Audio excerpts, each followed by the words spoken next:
Good morning, Kuhner country. Okay. Okay. Things are now heating up on the Russiagate front. That story, obviously, we talked about it yesterday, but it's now getting bigger and bigger and bigger. So just to very quickly recap, as many of you know, if you listened to yesterday's show, Tulsi Gabbard on Friday declassified over 100 documents and files, which now show beyond the shadow of a doubt that President Barack Hussein Obama, the dear leader, on December 9, 2016, we have the date, we even have the specific meeting, specifically ordered his then CIA Director John Brennan, his then FBI Director James Comey, his then Director of National Intelligence James Clapper, his then National Security Advisor Susan Rice, and his then Secretary of State Jean-François John Kerry to manufacture evidence, to frame Donald Trump, to fabricate intel, claiming that Trump was an agent of Russia, that he colluded with Putin, and that they worked together to essentially steal the election from Hillary Clinton. While the day before, he had gotten the consensus view of the entire intelligence community that Russia did not interfere in the election, and there was no collusion between Trump, Russia, Trump, Putin, Trump, Kremlin whatsoever. And yet they deliberately suppressed and buried that previous day's conclusion, which was the culmination of months of intelligence analysis, which at a presidential daily briefing saying there was no collusion, there was no coordination whatsoever between the Russians and Trump. Obama killed it, buried it, deep sixed it, and then said, we've got to manufacture a crime. We've got to pin this and frame it on Trump. We need to subvert him, undermine him, destroy him, and sabotage his presidency. This is, without question, the biggest scandal in American history, bigger than Watergate, bigger than any other scandal you could possibly think of. President Trump is now doing meme after meme. In fact, I don't know if you saw one of his latest videos where he is now taunting Obama and Hillary Clinton and Brennan, Comey, and Clapper that they will be sent off in handcuffs. According now to multiple media reports, this is now how things stand. Tulsi Gabbard wants a full investigation, arrests, and prosecution. President Trump now says, let's take on the deep state and put all of them in jail. Full investigation, full of prosecution, arrests all the way around. However, there is ferocious resistance now from Pam Bondi, the Attorney General. She doesn't want to do it, as I predicted yesterday. Kash Patel, Dan Bongino, they don't want to touch this with a 10-foot pole. Backing Pam Bondi is Chief of Staff Susie Wiles. She is telling the president to stay away from this, that this could be a stick of dynamite that could blow up on the presidency, because by going down the road of investigations and arrests, it will consume the presidency, according to her, and he will not be able to get anything done. So Susie Wiles now is turning out to be a major supporter of the criminal deep state. She doesn't want Trump to touch any of them. Send no one to jail. Ignore this. Move on. Pretend like none of this ever happened. And Tulsi Gabbard never declassified any of these documents. And then came Mike Johnson. The Speaker of the House gave an interview to David Brody on Russiagate. And here is what he said. And you remember, before he was elevated to House Speaker, in that coup that was launched by Matt Gaetz against Kevin McCarthy. He sat on the House Intelligence Committee that was investigating the 2016 election, Russia collusion, Russiagate, and how they desperately Crossfire Hurricane, as it was called, the operation that sought to frame Trump as an agent of Mother Russia. Listen now to Speaker Johnson saying, I've looked at a lot of this information, and I'm telling you, every word of it is true. Tulsi Gabbard is right. Something needs to be done. Roll cut 1. Mike. Before I became Speaker of the House, I served on the House Judiciary Committee, which had jurisdiction over a lot of this. And we knew what was happening. We knew intuitively, and we were gathering the evidence as we were investigating all of this ourselves. We knew the Russia collusion thing was a hoax. They used it as a basis to attack the president mercilessly. I served on his impeachment defense teams twice.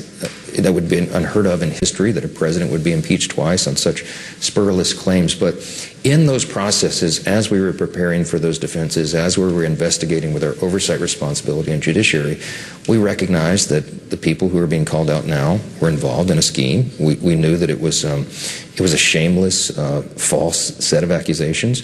And yet, they perpetuated the lie on the American people, and they looked right into the camera and just lied, clearly. And they knew what they were up to the whole time. So there must be accountability for that. That's pushing Pam Bondi now. Basically, this is very important. I know he does it in that Mike Johnson lawyerly way. I mean, could you put a little umph behind it when you talk? You know, a little energy, a little passion. But it doesn't matter. It's the words that matter. It's the content that matters with him. So here it is now. He's now saying no. He's telling Susie Wiles, and he's telling Pam Bondi, and he's telling Kash Patel and Dan Bongino, no, we're not sweeping this under the rug. So we're going to have, at a minimum, here it comes. We're going to start with congressional hearings. He says people now need to be named. They need to be flushed out, smoked out. They need to be put under oath. And if need be, I will issue subpoenas. And we will put them up in front of Congress, and under oath, they will have to answer for what they did. Listen now to Mike Johnson. Roll cut 1A, a Mike. The greatest threat of all this is not just what they've done to President Trump as an individual. It's what they're doing to the institutions, even broader than that. They have diminished the people's faith in our system of justice itself, in the institution of the Department of Justice, in the institution of the FBI. And those are critical functions that are played in a constitutional republic. And so we're in the process of restoring trust and rebuilding the people's belief in our system of justice itself. And it's an extraordinary challenge that was brought about because people were involved in a sinister plot. And so there must be accountability. So he's saying, look, I'm not bearing this. There's going to be accountability. Now, I think, frankly, this is coming from Trump. Johnson works very closely with Trump. He's worked closely with him now for the last 6 months. And I think Trump picked up the phone and basically said, look, it's Tulsi and I against the entire administration. My DOJ doesn't want to touch this. My FBI doesn't want to touch this. They don't want to go up against the deep state. I got my chief of staff is petrified. She keeps backing Bondi in every fight. And so I need some help. I need some help. Tulsi Gabbard needs some help. Mike, can you help? And Mike is saying, yeah, there's going to be accountability. So listen now to Speaker Johnson. Now listen to what he says. This is very important. We have to follow the truth, no matter where it leads. He's setting up now subpoenas and hearings under oath, depositions under oath. Roll cut 1B, a Mike. I think we have a responsibility to follow the truth where it leads and to do it in an unbiased fashion, to do effectively the opposite of what that other team did. They're engaged in a partisan political plot to take down their foe and the other party. We need to be about the rule of law and bringing order to the chaos and searching out the truth, because the American people are owed those answers. And so now he floats something that many of us are pushing for very aggressively. It's time now for a special counsel to investigate all of it. Obama, Brennan, Comey, Clapper, Hillary Clinton, all of them. Let there now be at a DOJ level, high level, with massive power to investigate, to issue subpoenas, answerable to Pam Bondi, the Attorney General. If she doesn't want to do it, get a new Attorney General. But get a special prosecutor and go after this once and for all. Roll cut 1C. Mike. And I do expect that whether there's a special counsel appointed, which some are suggesting, and or in conjunction with the House investigations, that we will get the answers, and there will be accountability to the extent that we're able to do that, referring people to the DOJ for prosecution and any other measure that is appropriate as we begin to uncover more of the facts. All right, so he's thrown down the gauntlet. He's not going to bury this. He wants a special prosecutor. There's going to be House committees. There's going to be investigations, subpoenas, depositions, and criminal referrals. He's not going to let Pam Bondi and Susie Wiles this time blow smoke and get people to look the other way. My question to you, now that Mike Johnson, the third most powerful man in government, the Speaker of the House, is siding with both President Trump and Tulsi Gabbard, will Obama now be deposed? Will he be subpoenaed? Will he be put under oath? And will we finally start to see a real criminal investigation? And please God, some actual arrests and prosecution.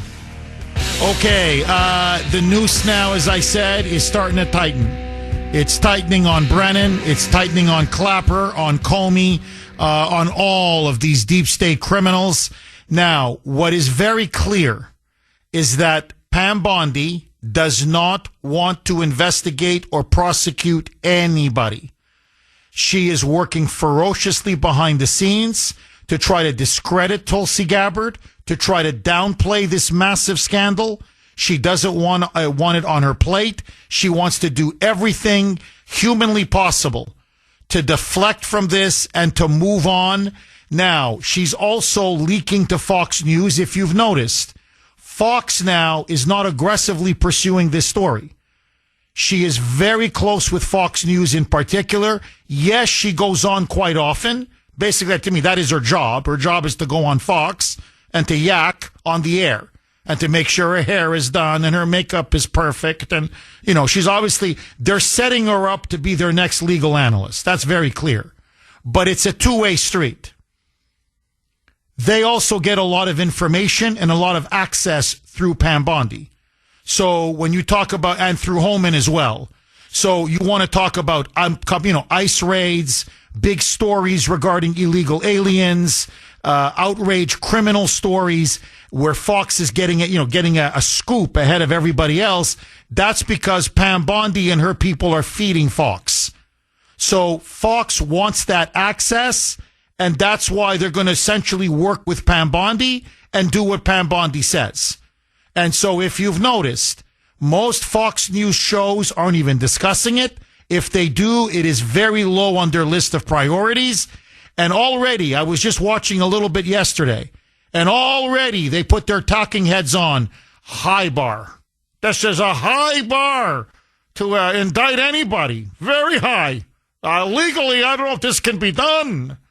Maybe Congress can look into this, and maybe there can be a report, and maybe, something can be done with an investigation. But in terms of, pressing charges and having, the DOJ actually arrest people, very high bar, almost impossible. So they're already trying to give her a way out by claiming, we're asking for the moon. Now, notice, when it came to Trump on nothing, on lies, and not just lies, but on the pettiest things imaginable, ledgers. What did he put in a ledger? Basically bookkeeping. They want to throw him in prison for 500 years.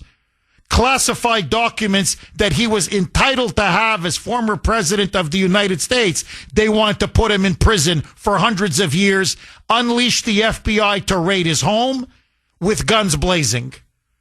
Suddenly now you have the greatest treasonous conspiracy, as Tulsi Gabbard put it, and she's right, in American history. And all of a sudden, high bar. Oh, thought this is going to be tough. I don't think they can do it. I want you to listen now to Mike Johnson, because the key figure, the ringleader and the mastermind was Obama. And he now says, if we've got to bring him in under oath and subpoena him and depose him, then we're going to do it. And if it makes him uncomfortable, well, he's got no one to blame but himself, because he was the one that orchestrated this, masterminded this, and oversaw all of it. Roll cut 1D, a mic. Does it get tricky at all with the former president, President Obama, looking at what his role in this is and bringing him in for some sort of deposition, potential subpoena? Well, listen, I mean, we have no concern about that. If it's uncomfortable for him, he shouldn't have been involved in overseeing this, which is what it appears to us has happened. There's a lot of allegations on the table. Our job is to go and follow each of those trails and to find out the truth. So those are very serious allegations with very serious implications, but we're going to have very serious people working on it, and we will get the answers.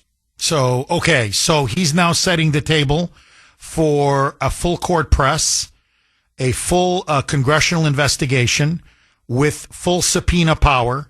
He's calling for a special counsel. He's urging it, which is, I think, where Trump wants to go with this. Now, already I got a great text, 617. By the way, you can text the Kuhner man, 70470, 70470, 617. Jeff, the perfect special prosecutor, Matt Gaetz. I love it. Oh, I love it.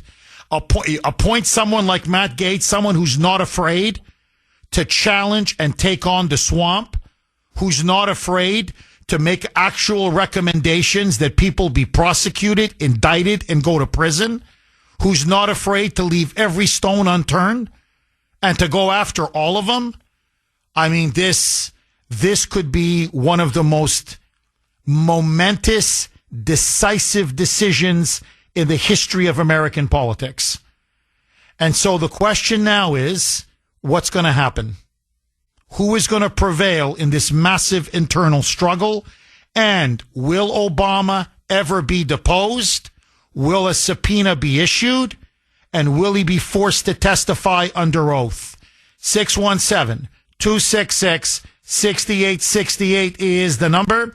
I want to take all of your calls after the break. Will justice be done? Or will the deep state prevail again? And if Pam Bondi continues to resist Trump on arresting and indicting these criminals, is it time for her to go? 617-266-6868 is the number. Okay, lines are jammed. I want to go right to the phone lines. Just before I do, though, this is an absolutely brilliant point from Larry. Larry messaged me just a couple minutes ago, and I think he hit the nail right on the head regarding the conflict or the internal contradiction, the doubt that Trump is having right now. Jeff, good morning. Here is my concern. President Trump is trying to split the baby. He wants to get Obama investigated, charged, but also doesn't want to fire anyone and appear like he made bad choices in his picks.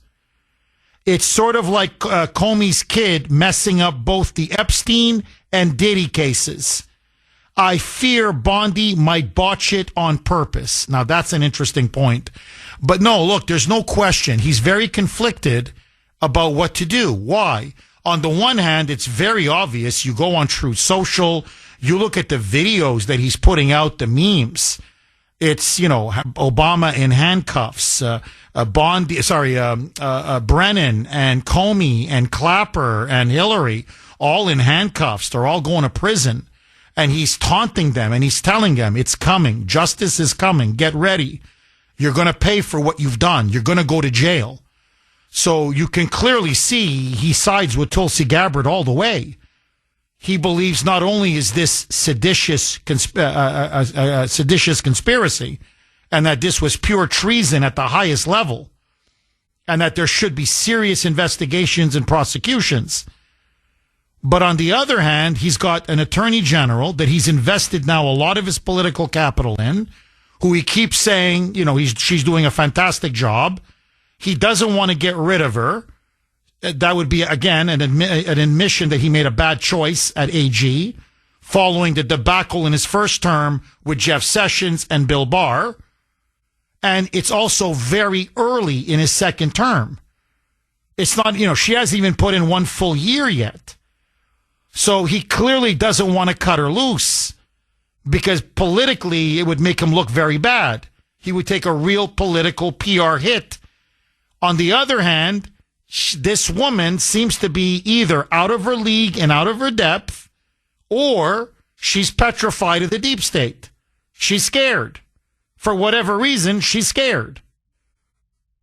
So whatever it is, he's got a problem now with his own DOJ and these two blowhards, Kash Patel and Dan Bongino at the FBI.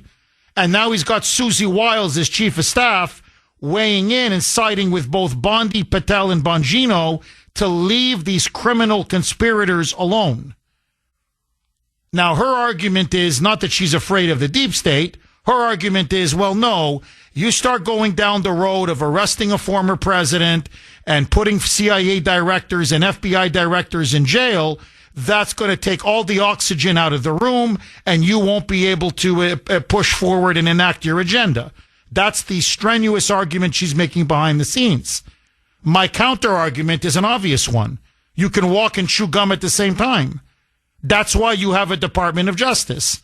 That's why you have a Federal Bureau of Investigation. They're supposed to take care of this. So Trump should be worrying about taxes and dealing with Russia and Ukraine and the border and everything else. But when it comes to something like this, which is clearly high, these are high crimes and misdemeanors. You don't get higher crimes than this. Well, that's why you have a DOJ and an FBI. In other words, they got to start doing their jobs. And I don't just mean going after illegals, which is great, but that's low-hanging fruit. I'm talking about deep state criminals, and you don't get more criminal than this cabal. And now we have the smoking gun on Barack Obama and, frankly, Hillary Clinton. This was all manufactured by them, and it was clear collusion. No question now. It's there in black and white. Tulsi Gabbard has delivered the receipts. Not only has she delivered the receipts, in the next coming days, even more whistleblowers are going to come out who worked in the intelligence community and say, no, we told them there was no Russia, there was no interference, there was no collusion between Trump and Putin. This was forced upon us by Obama, by Brennan, by Clapper, by Hillary, by John Kerry, and by Susan Rice. They cooked the intelligence, and then they fed it to the media, who then went around the clock lying to the American people through a relentless propaganda campaign. Now, I'm sorry, but as Tulsi Gabbard eloquently put it, this strikes at the very foundation, at the very integrity of our constitutional republic. Now, if Pam Bondi's not up for the job, if she's too scared, if she's just out of her league, out of her depth, which is fine, then step down and let's appoint someone who's not afraid to go after these people. But right now, she's clinging. Why? She's clinging to her position because the strategy's obvious. She wants to hang around for about a year, get her year in, maybe 18 months, and then write a best-selling memoir, My Time at the DOJ, and get a lucrative TV contract at Fox News. It's clear this is for her a career stepping stone. And the fact that she's not capable, the fact that she's not up to the job, and by the way, same thing with Kash Patel and Dan Bongino. And just to be brutally honest, I never understood why Bongino was qualified to be deputy FBI director. Kash Patel, to me, is a big disappointment because I thought he would have been an excellent FBI director. I turned out to be wrong on that. But Bongino, he's a Secret Service guy. He should have been made head of the Secret Service. He's got he doesn't have investigative skills, I don't mean law enforcement as in protecting people, but law enforcement in terms of prosecuting people, investigating criminals, going after criminals, making cases against criminals. He hardly knows anything about that. So I always thought the pick of Bongino as a deputy FBI director, that always seemed to me a little bit bizarre. And he's another one. Out of his league, out of his depth. All talk, no action. So here is where things stand now. With Speaker Mike Johnson weighing in, he's saying, look, you guys can delay, deflect, distract, all you want. We're going to be issuing subpoenas. We're going to go after Obama. We're going to hold hearings. We're going to have depositions. And we're going to make criminal referrals. And if Trump is willing, we're willing to support him on a special counsel. So my question to you, who do you side with now in this deep division within the Trump administration? And should Obama be subpoenaed, deposed, and put under oath? 617-266-6868. Linda in Medford. Thanks for holding, Linda, and welcome. Thank you for taking my call. My pleasure. If he doesn't do anything to these individuals, what is the message? If you're powerful enough and have enough money, you don't have to worry about being held accountable.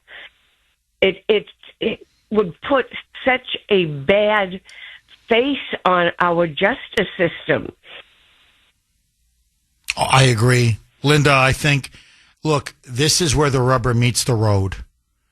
Either we have equality under the law and true justice for all, or they're going to entrench a two-tier justice system.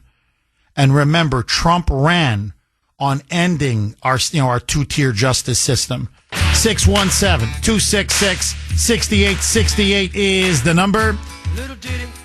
Is it now time for Trump to call a special prosecutor and investigate Obama, Clapper, Brennan, Comey, Hillary, the whole corrupt gang? And should Obama now be subpoenaed, deposed, and put under oath? 617-266-6868. Speaker Mike Johnson says it's coming. He wants full accountability, and he says he's going to pursue this now, no matter where it leads. Dave, our Western PA constitutionalist correspondent out in the Pittsburgh area. Thanks for holding, Dave, and welcome. Good morning, Jeff. How you doing, buddy? Very good, Dave. Very good. Good, Jeff. I want to start out the phone call. First of all, Jeff, I want to tell you something. Fentanyl aside, I had to bury my great niece on Sunday, okay? And that broke my heart just in half, Jeff. And I don't mean to sound inhuman, but I couldn't cry any more tears because I need saline to fill my eyes, buddy. But listen, all these young people out there, give up the drugs. Listen to Nancy Reagan and just say no, okay? Jeff, because it tore my heart in half.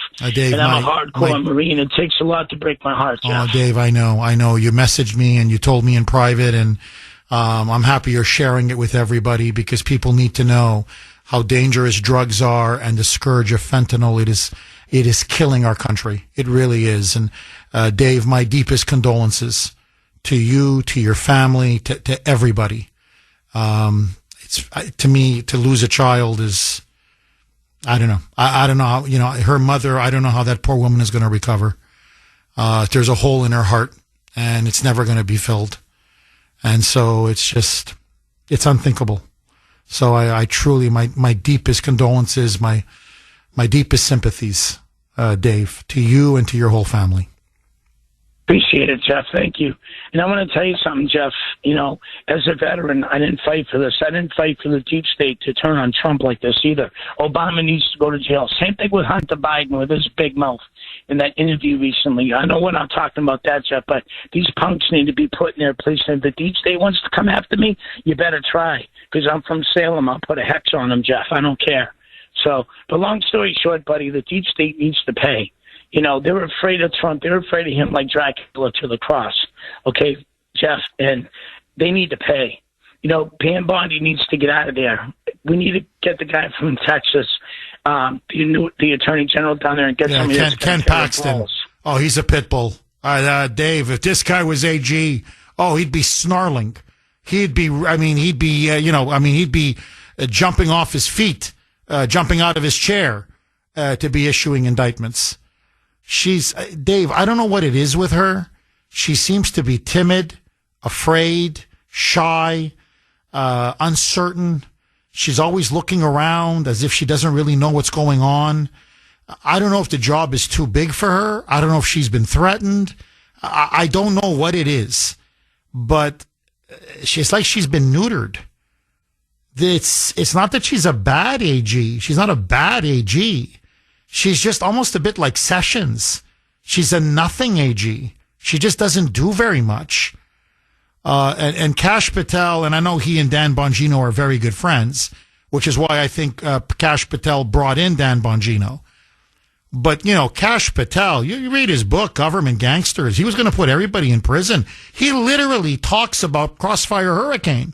You know, he talks about the deep state operation, their mission to take out Trump, what Tulsi Gabbard now is proven and exposed. So he talks about all of this. And he says himself in the book, Brennan, I'm going to put him behind bars. Comey behind bars. Like, they're all going behind bars. Now he's FBI director, and she's given him, Dave, all of the evidence. The receipts, the paperwork, the files, the documents on a silver platter. Nothing. The guy's gone AWOL. Nothing. He says nothing. Dan Bongino says nothing. I don't know. Are they on vacation? I mean, seriously, what are they doing? I'd love to know. But I'll tell you this, they're not pursuing this. And they've let it be known in the media, they don't want to touch this with a 10-foot pole. I'm like, well, I thought this is why you guys came to Washington. This is literally why you guys came to Washington. To put corrupt gangsters, deep state criminals in prison. And Tulsi Gabbard has, she's just handed it to you on a silver tray. And they don't want to do it. They don't want to do it, and they're backed by Susie Wiles. And it's now Trump and Gabbard against his own administration. And now you've got, thank the Lord, you've got Mike Johnson coming in and saying, well, we're not going to let it go. So Congress is going to put maximum pressure. So we'll see what happens. Dave, are you disappointed in Pam Bondi? Has she let you down? Ken Paxton, Jeff, we need him for Attorney General. Jeff, my nephew-in-law who lives in Florida, he lives in, in the western part of the Peninsula State, and he says even when Bondi was Attorney General, he knew something was about it. They said she did a great job, but he said there was just something about her he couldn't understand that he just didn't like. Well, the colors are coming to full blossom right now, Jeff. So I agree. No, I agree. And again, my deepest condolences, Dave. I know thank you and your Jeff. family I appreciate it, buddy. Going through a hard time. God bless you, Dave, and thank you for that call. 617-266-6868. Susie in Carlisle. Thanks for holding, Susie, and welcome. Good morning, Jeff. Hi, Thank Susie. you for taking my call. My pleasure. And deepest condolences to Dave. I have no words. There's no greater hurt. So first and foremost, we the people are entitled to justice. Absolutely get everyone from Obama's administration that was in that room on December 9th, 2016 in for depositions. If they try and use the fifth, put them in jail with contempt until they are willing to talk. Unfortunately, the reality of this is, even if we do get the depositions and we do get the the actual fact of what we already know, what we suspect, Obama is not going to jail. It's a sad reality. He's not going to jail. Hillary is not going to jail. However, I 100% feel that everybody else, Comey, all of them, should absolutely go to jail as an example.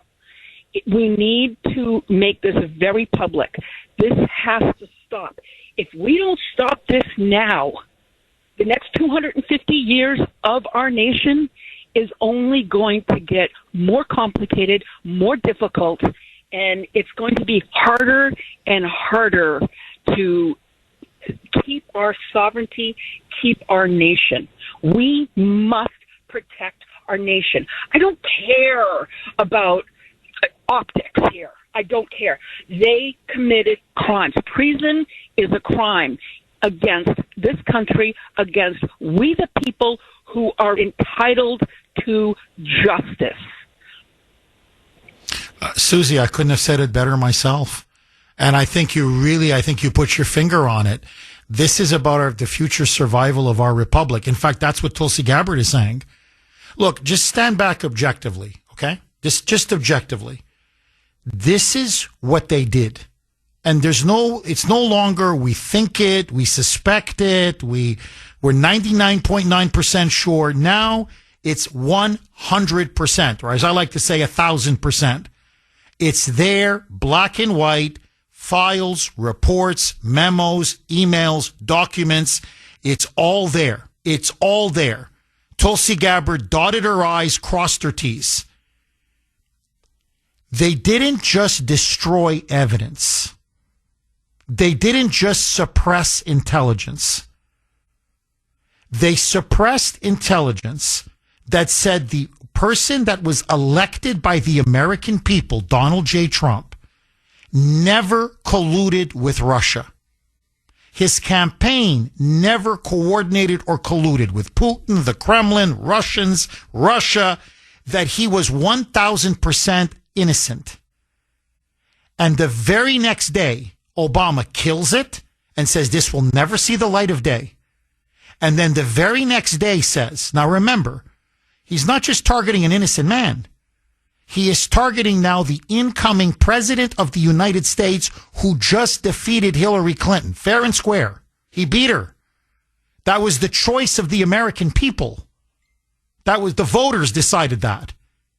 And then he told his national security cabal, we're going to frame him. We're going to lie. I'm telling all of you, you're going to put together evidence, which is false evidence. You're going to manufacture intelligence that doesn't exist through the Steele dossier that Hillary Clinton fed him, which they knew, by that time, they knew it was completely discredited. Completely. And then said the FBI is going to conclude he's an agent of Russia. Go. CIA, he's an agent of Russia. Go. Director of National Intelligence, he's an agent of Russia. Go. He even appointed people, and you're going to talk to the Washington Post? Go. You, the New York Times? Go. CNN? Go. And what we're going to do is we are going to implement a coup. We're going to sabotage his presidency to the point that a la Watergate, remember, that was their goal, to drive him from office, and they almost had him. They had him on the ropes. He was in trouble. They had the Mueller investigation. He was in trouble. They had the media going 24/7, 24/7, 24/7. Look, they created a crisis between us and Russia. We're lucky this thing didn't end up in World War III. They corrupted the entire FBI, the entire CIA, the entire intelligence community, the entire Justice Department. And this is the other point Mike Johnson's making. He goes, what they did, the American people now have no faith in their institutions. How is this country going to survive? And it was all done because they never thought Trump was going to win. Because they were so arrogant. They were so overconfident. They were so drunk with power that they couldn't possibly believe that they were going to be defeated in an election, and that all of their crimes that they had been committing would then eventually be exposed. Now, if there is no justice, remember, look, in a nutshell, here's the crime. Our intelligence community, the deep state, implemented a coup against the United States, against the sitting president of the United States, and against the American people. Now, this is a monster. This is a monster. This is like the Roman Republic becoming the Roman Empire. You don't go back. And what they're telling us now is that this deep state runs America. That these unelected, unaccountable bureaucrats, the Brennans, the Combers, the Clappers, that these oligarchs, these political crime families, which is what you saw in the Roman Empire. It's just everything is coming back. That the Obamas, the Clintons, the Bidens, they're untouchable. And they run this country. We don't run this country through our elected representatives. Now, they've been caught. See, this is the situation now. They've been caught. We know it. Tulsi Gabbard got him. We got him 10 years ago. We exposed you, me, everybody. But now we've got the paper trail, as they say. We've got it. We've got the receipts. It's there. There's no denying it now. We're going to let this monster, this Leviathan, just continue? Well, then they can do anything. They're going to say to us and to everybody, hey, we stole a 2020 election. We implemented a coup. We framed an innocent man. We framed the sitting president of the United States and paralyzed his presidency for 4 years. And you're still not going to do anything about it. Because you're too chicken. I can't say the word. Okay, you're too chicken crap. You know what I really want to say. You're too scared. Because none of you have the guts to stand up to us because we scare you so much. Now, I'm telling you, they were behind the assassination of Trump. Everybody knows it. They were clearly behind. They tried to bankrupt his multi-billion-dollar financial empire. They tried to put him in prison over nothing. Any lesser man, any man who wasn't worth billions, and I mean billions, would have been destroyed by them. No other, they would have broken me. They would have broken anybody. I can't afford hundreds and hundreds of millions of dollars in fines. I can't afford tens of millions of dollars in legal fees. I can't. So any other person, he'd be in jail on trumped up charges. They tried to kick him off the ballot. They raided his home, the FBI, with guns blazing, shoot to kill orders. By the grace of God, he wasn't there. If he was there, they would have shot him. And they're just going to walk? They're just going to skate and thunder nose? So where do we go from here? It's like a monster. It's just going to get bigger and bigger and stronger and stronger. That's what's going to happen. It's the end of our republic. This is treason at the highest possible level. Now, that there's even a single doubt in Pam Bondi's mind that she should go forward, she's got to go. Kash Patel and Dan Bongino should resign in disgrace. I mean, this is it. This is what it's all about. If you can't stand for this, what can you stand for? And the amazing thing is, again, Trump is willing to do battle. Trump is saying, let's go. I got to say, some of his memes and videos are they're very funny. I mean, it's serious, but it's funny. That's just the way Trump is. But he's basically saying this was a criminal conspiracy by people who despise and hate the American people and our republic, and that they tried to unlawfully, illegally, dictatorially bring him down. And that these criminal traitors were operating in the shadows. And now light has been exposed. Now, Tulsi Gabbard is putting her life on the line because that's what they do to people. You really challenge them, you're dead. Or members of your family are dead. That's how they roll. That's how they roll. Now, Tulsi Gabbard is willing to challenge them. Trump is willing to challenge them. I can't believe this, but Mike Johnson now. I never thought the guy had it in him. But there he is. He's willing now to go in the arena himself. Now, the question has to be to Susie Wiles, and especially to Bondi, Patel, and Bongino. Where's your guts? Where's your courage? Where's your patriotism? Where's your talk? I don't know how many years Bongino's been shooting his mouth off. And Kash Patel, if you want, I'll play you the podcast, one after another. It'll make you throw up.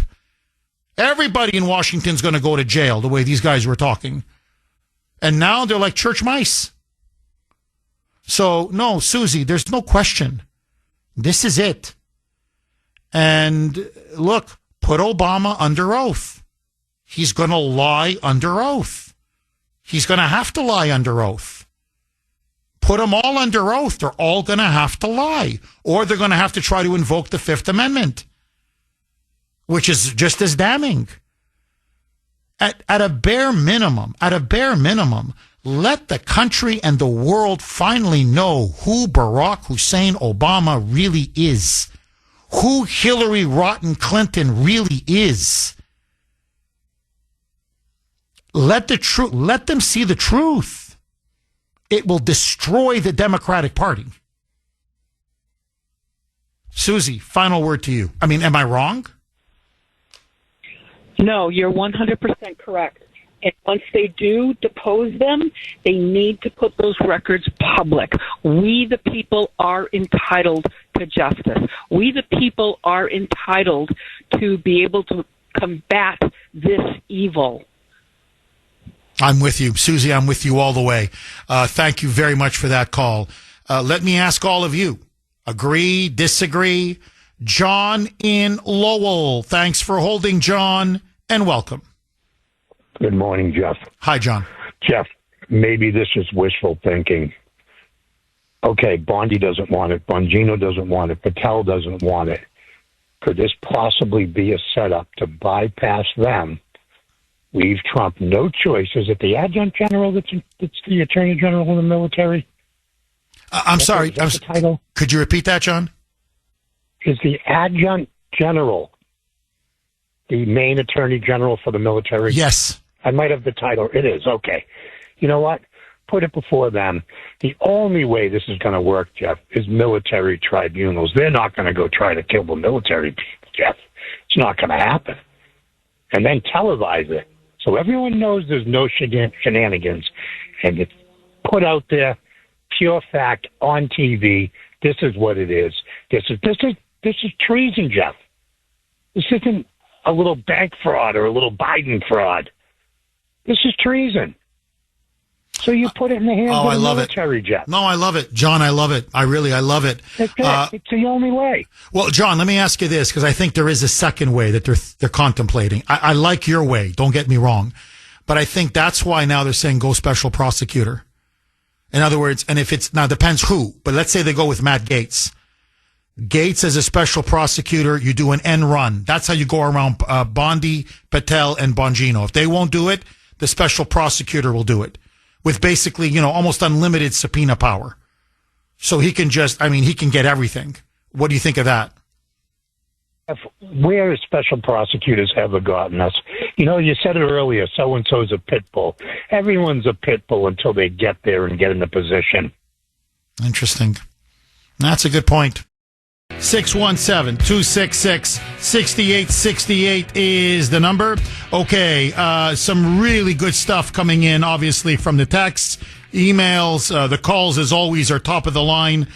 This is from Mark on Messenger, and I think he hit the nail right on the head. Jeff, this is my message to Pam Bondi.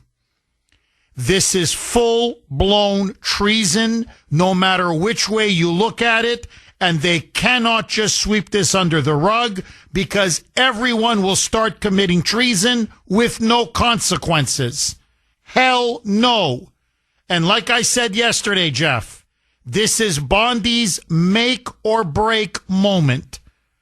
Do your job, Pam. You're playing with the big boys now. This ain't Florida, or Trump should appoint someone who will. Bingo. Bingo. Tony in Gloucester. Thanks for holding, Tony, and welcome. Hi, Jeff. Hi. I just want to say this. This is nothing new for Trump. This is deja vu all over again. His attorney general, his chief of staff, the head of the FBI. I don't think he's going to have any problem when push comes to shove. He'll clean house and he'll get in people that'll do it. And, it's just kind of weird that it's the same thing over again. He gets these people in there, oh, yeah, we're bulldogs, we're going to do it, and then they don't do anything. But I want to say this, if I may. If Obama gets before, Congress and has to testify, I can't wait for Senator Kennedy. And if you bear with me, I want to do my Senator Kennedy impersonation. Mr. President, where were you born? Mr. President, why do you have a Social Security number from Connecticut when you've never lived there? Mr. President, why does it say on the back of your book jacket that you wrote that you were born in Kenya?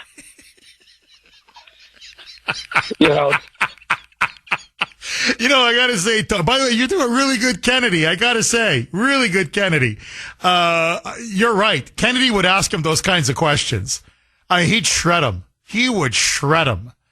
So that's why I think Obama's people are petrified. They don't want to put him under oath under any circumstance because A, he's going to be destroyed, and B, he's committing perjury.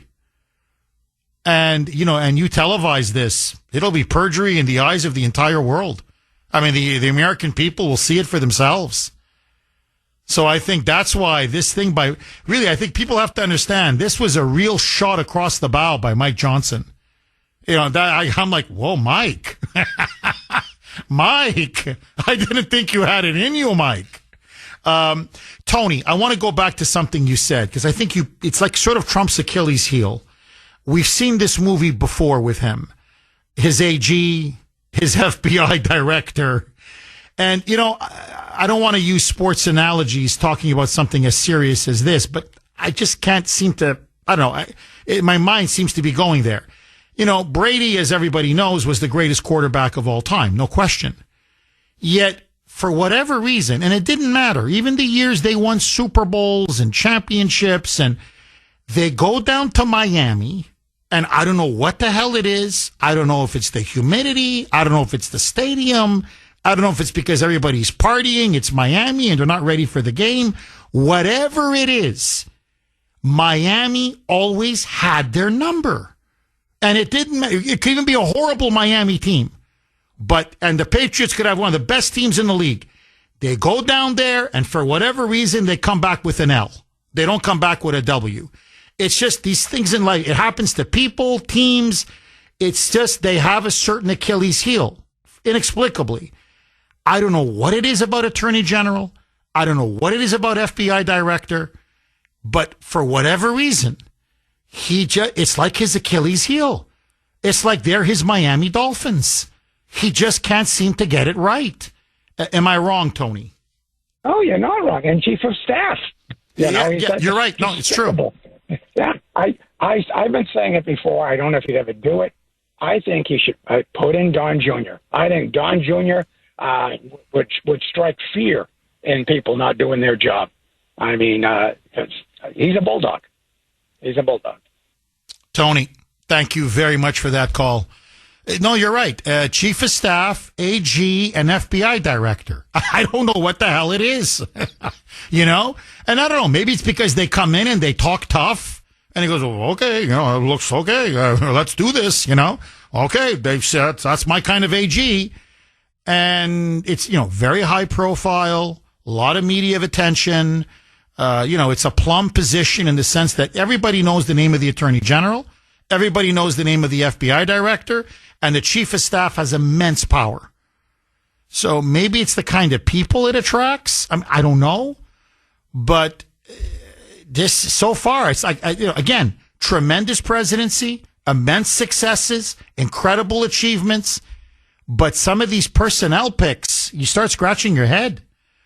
Anthony in New Hampshire. Thanks for holding, Anthony, and welcome.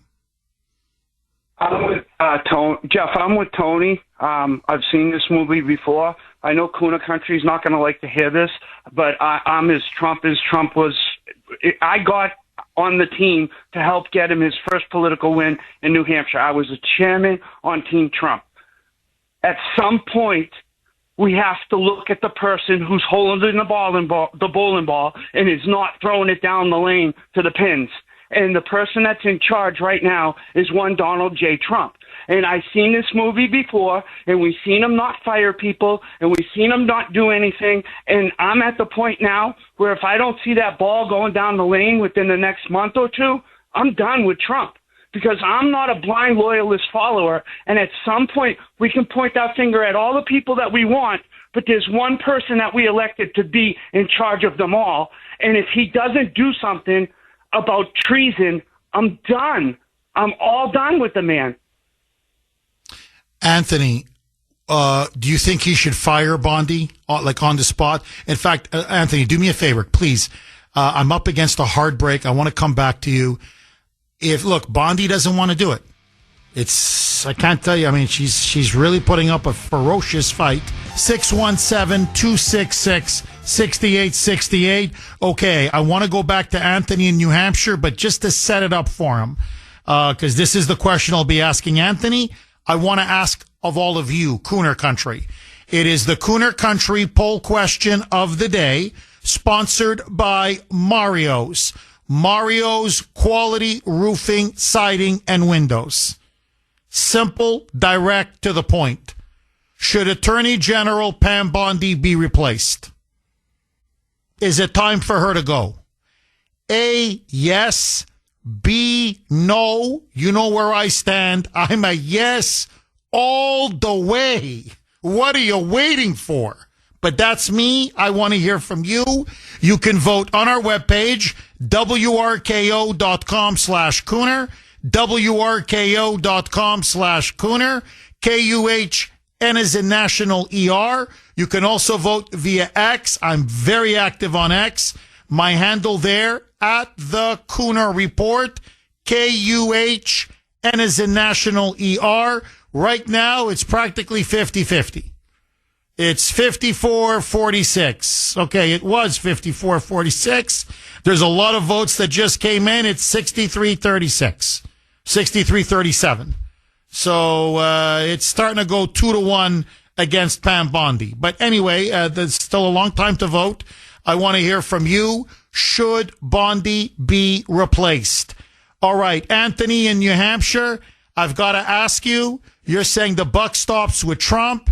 After a while, you're not a blind loyalist. You love the guy. You supported him, voted him 3 times, helped him run his campaign in New Hampshire. The first time he ran in 2016, you were with him from the very beginning. But you're saying if they won't go ahead and prosecute and make arrests when it comes to this kind of treasonous conspiracy, naked treason, you're done with him. Don't blame Bondi. Don't blame Cash. Don't blame anyone. Ultimately, the blame lies with Trump. So I got to ask you, Anthony, his attorney general is fighting him on charges regarding these Russiagate conspirators. Is it time for Pam Bondi to go? Should he replace her? What say you? Bye-bye, baby. See you later. If you ain't on the bowling lane to throw the bowling ball, get out of here. You're gone. Off the team. Because, Jeff, like I said, if I was the CEO of a major company and I found out that people in my company below my head of staff were stealing trade secrets and selling it to my competitors, and then I found out there was an email chain amongst them that said, you know what, it's just a little bit hard to go after those people. Everybody in the company loves those people. We're just going to have to look the other way. As the CEO in charge of that company, it's my responsibility to get rid of everybody that's involved. And this is the part that people aren't understanding. We're not just going after Obama. We're not just going after the people that did this treason. We're going after the 75 million fellow Americans that bought it all and still will vote for these people tomorrow. So unless we start waking these people up with the poison pill that they don't want to take, this country's doomed. Doomed. Anthony, thank you very much for that call. 617-266-6868. Maria in Ludlow. Thanks for holding, Maria, and welcome. Hi, Jeff. Good morning. How are you? I'm good. How are you, Maria? Super tired. On my way home.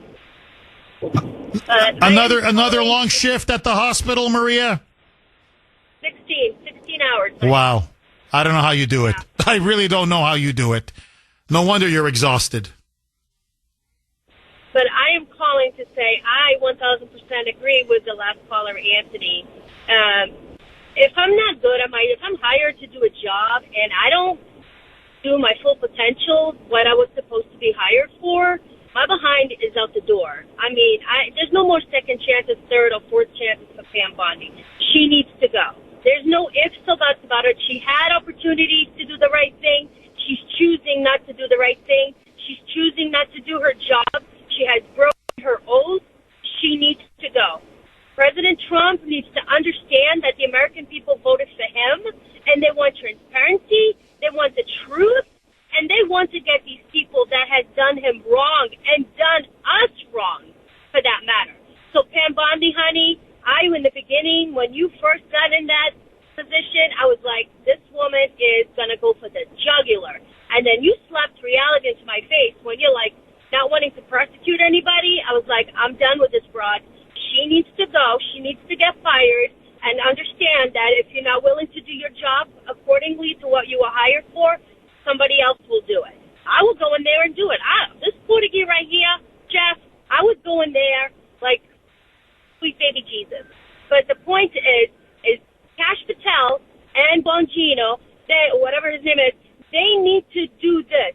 They need to prosecute these people for the full extent of the law. And if they don't want to, then a special counsel. I wouldn't even go to these buffoons at this point in time. I would go straight to a special counsel and make sure all of them are put under oath and prosecuted. They need to be prosecuted to make everybody understand that if these people can get away with treason, anybody in this country will do what they please, and they know they will get away with it because that is the Democratic model. They've been doing crap for the zillion years now, and there is no accountability. And they're so used to that, being held with like baby gloves, that they know they can do and say whatever they want, and nobody will hold them accountable. So, the Speaker of the House, Mike Johnson, I am so proud that you pull your big pants. You decided to get out of diapers and put yourself on pull-ups. I am proud of you for speaking up, and this needs to be taken care of. Tulsi Gabbard, honey, God loves you. God loves you, and I hope she has the best protection in the world because they're going to come for her. Oh, she needs it. Oh, you're right. Maria, you're right. Maria, let me ask you. Of course, I agree with you. You know that 1,000%. But let me just play devil's advocate because this is the argument that Susie Wiles, the chief of staff, and Pam Bondi in particular, this is what the two of them are arguing behind the scenes, that this is very bad for the United States to do this, to go after Obama, to go after Hillary, to go after Brennan or Comey, the CIA director, the FBI director. Why? Because this is bad for America's image around the world. In other countries, they put former presidents or prime ministers in jail. They put the head of their intelligence in jail. They put presidential candidates in jail. But not in America. This is the argument that they make, that this is going to damage the country's international reputation, to see a former president go to prison potentially, to see Hillary Clinton, a big presidential candidate, go to prison, to see the head of the CIA, one-time head Brennan and Comey, the head of the FBI, go to prison, and that this is going to hurt America's standing in the world. Let's move on. This is their argument. We have a big agenda to implement. We have bigger fish to fry. What say you? Fire them both. America is a joke right now in the eyes of the world. okay, Jeff? And enough is enough. They need to be held accountable. We need to show the world that you mess around, you F around and you find out. These people decide to play a stupid game. Now they're going to pay. They're going to get stupid prizes. There is no F's about it. You're already a joke in the eyes of the world. Our borders, people, the way that people are in here, they come and do whatever they want, burn flags, do whatever. They don't do this in other countries. Look at those people that went to Egypt to protest. What happened to them? They found out. They asked around and found out real quick. We are a spineless country, Jeff. A spineless country. We let everything. Oh, I agree with you. We let everything slide. No, I'm with you. And to further, you're right, Maria. And just to add to what you're saying, notice the Dems never say that. They never say, putting Trump in prison. 617-266-6868 is the number. Okay, just for a quick second, I want you to listen now to Tulsi Gabbard. She was on with Fox's Maria Bartiromo. She did, I believe, a follow-up interview. And this is now what she says, the documents that she has declassified that, remember, Obama, Brennan, Clapper, Hillary, John Kerry, Susan Rice, all of them, they thought this was long and buried, long gone, buried, would never, ever see the light of day. To their shock and horror, Tulsi Gabbard found them, retrieved them, declassified them, and has now released them. So listen now to her saying they did a several-month investigation. The intelligence community did, the Russia professionals, and they came to a unanimous consensus, a unanimous conclusion. There was no Russian interference. And they presented that to Barack Obama directly, December 8, 2016. Roll cut 3, a mic. The intelligence community agreed that there was no intelligence that reflected that Russia was trying to hack the election in favor of either candidate.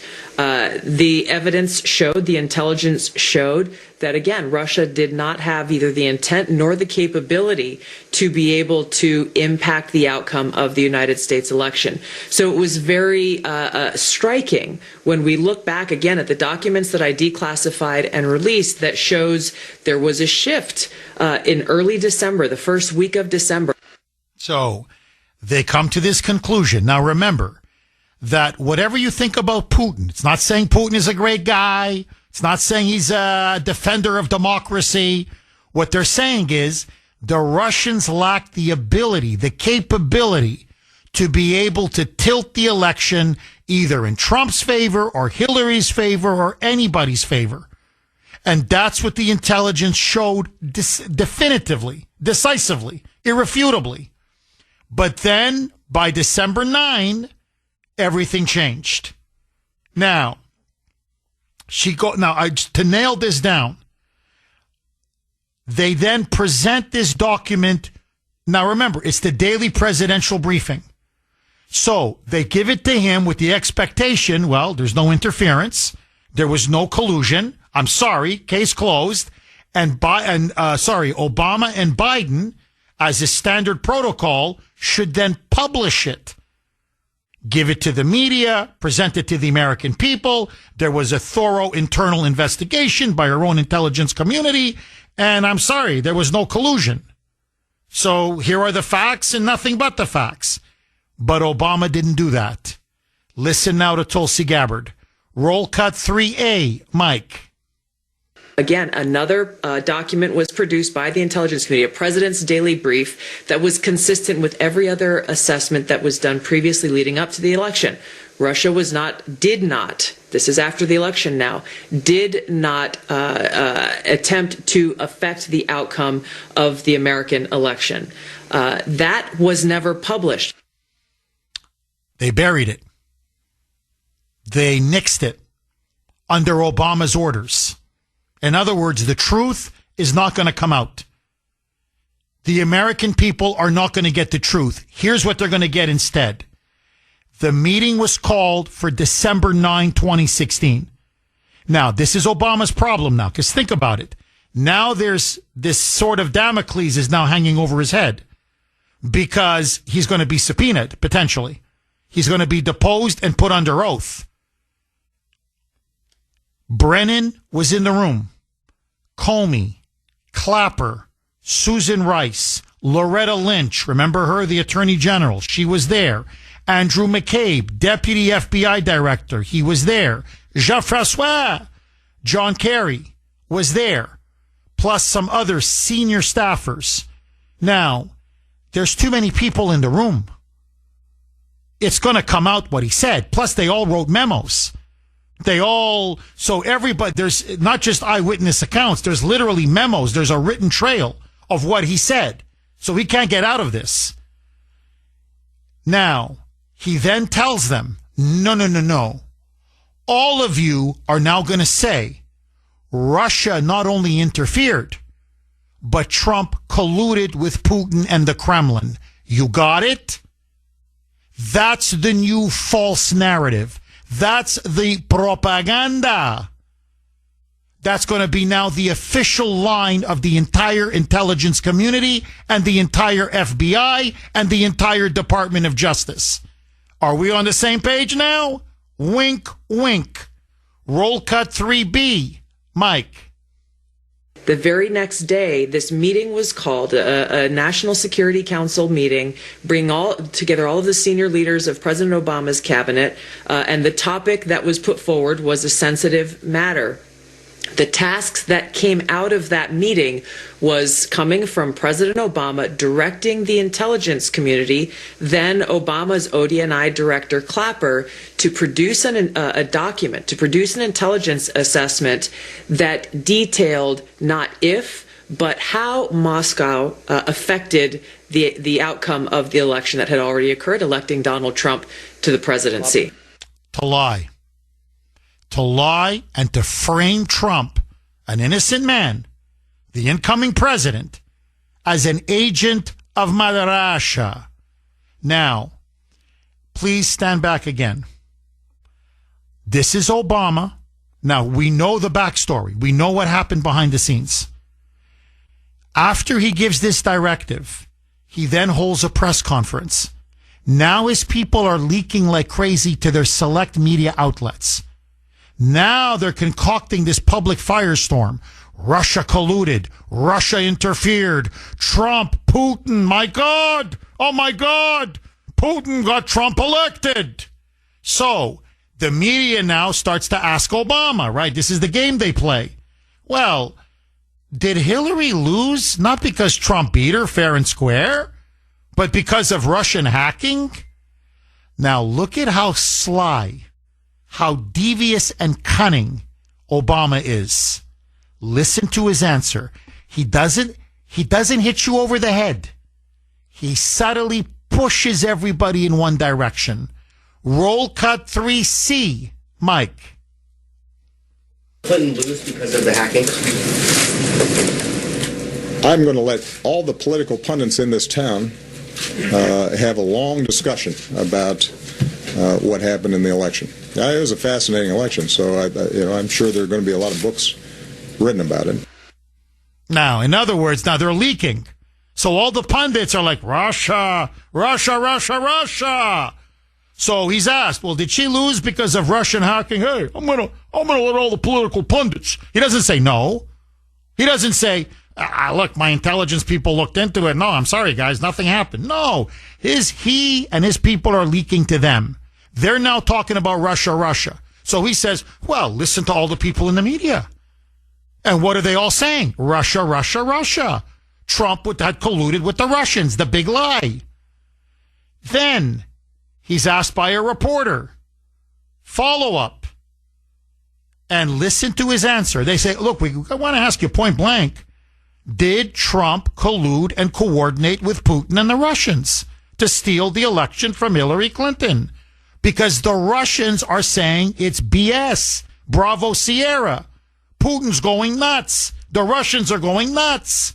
They're saying this is pure, it's bogus. It's 100% unadulterated bullcrap.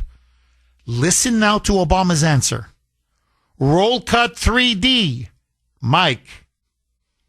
Unless the American people genuinely think that the professionals in the CIA, the FBI, our entire intelligence infrastructure, many of whom, by the way, served in previous administrations and who are Republicans, are less trustworthy than the Russians, then people should pay attention to what our intelligence agencies say.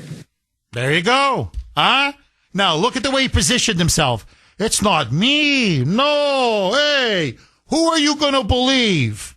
Our intelligence professionals?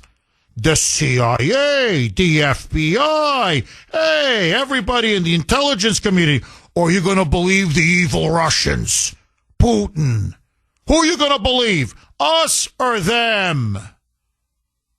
The whole time, he knew he was lying.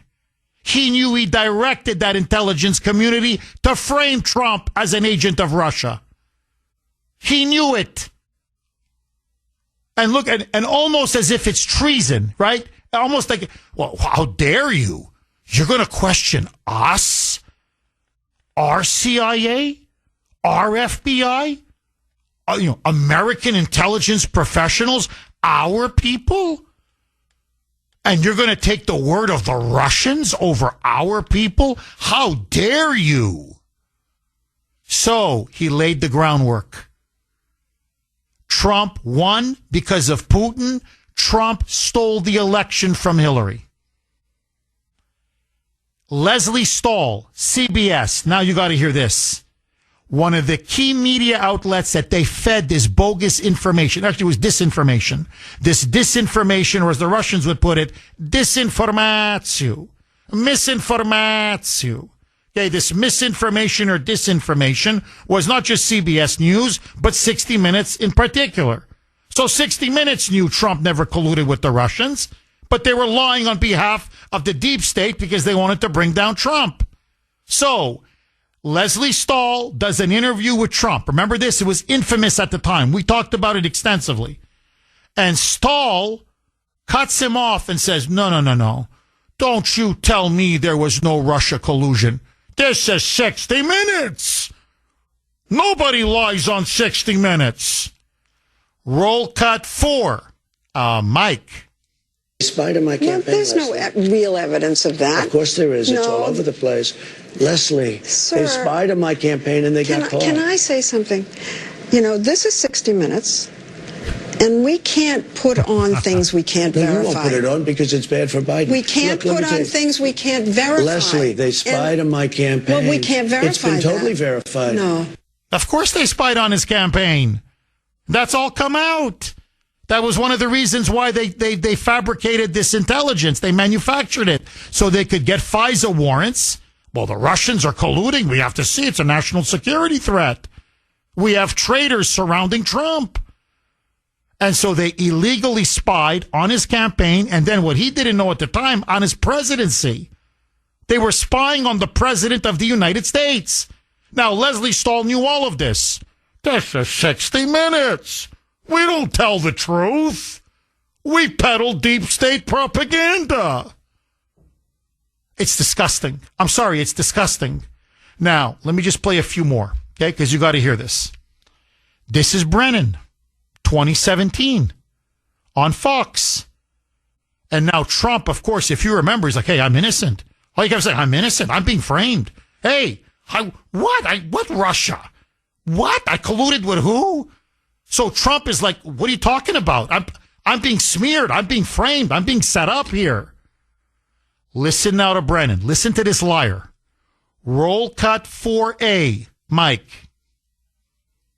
There is no basis for Mr. Trump to point fingers at the intelligence community. The world is watching now what Mr. Trump says and listening very carefully. If he doesn't have confidence in the intelligence community, what signal does that send to our partners and allies as well as our adversaries? Look at this. Look at this. Huh?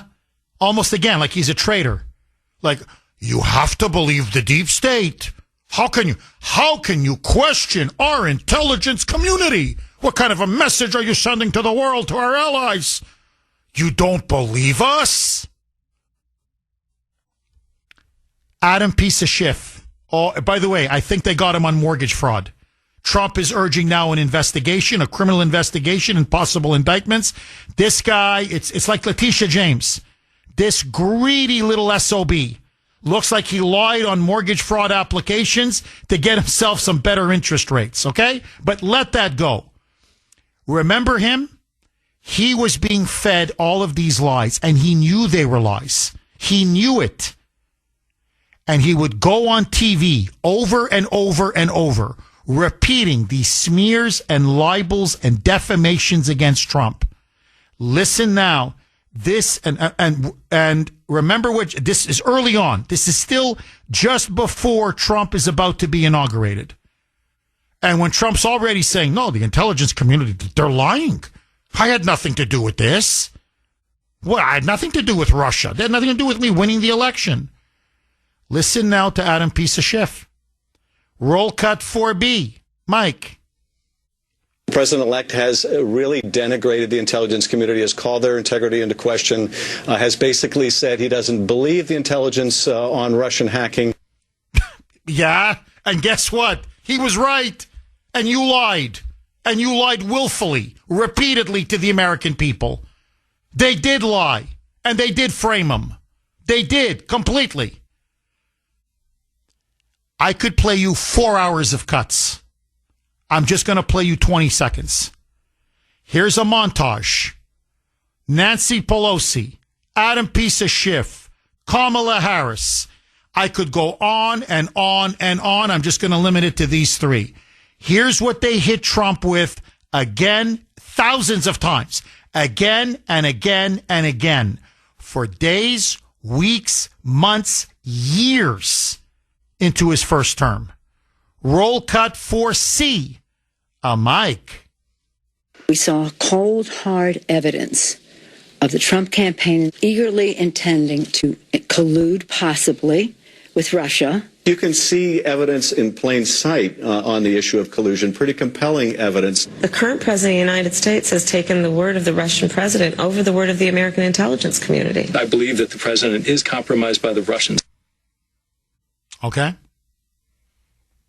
Now, that's what Johnson and Tulsi Gabbard and others are referring to. Who trusts the FBI anymore after this? Who trusts the CIA? Who trusts the NSC, the National Security Council? Who trusts the NSA? Remember, the 17 other intelligence agencies rubber-stamped Brennan's assessment. When the CIA came out and said, oh, no, this was Russia collusion, all the other 17 intelligence agencies were told to fall in line. And just like a parrot, just repeat and say, yeah, oh, yeah, no, yeah, oh, yeah, it was collusion, oh, yeah. So now the entire credibility of our intelligence community is finished. It's gone. Our FBI, gone. Our DOJ, gone. The fundamental institutions of our republic, they destroyed and corrupted because they were desperate to get Trump at all costs and to sabotage and destroy his presidency on a pack of lies and a false narrative by manufacturing intelligence and then essentially saying, who are you going to believe, us or Trump, us or the Russians?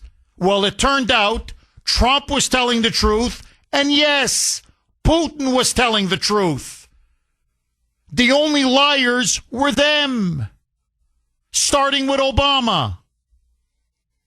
Now, you're going to tell me, after the hell they put this country through, how they so divided our country, you had half the country convinced that Trump was a Russian traitor, that he was a Russian mole.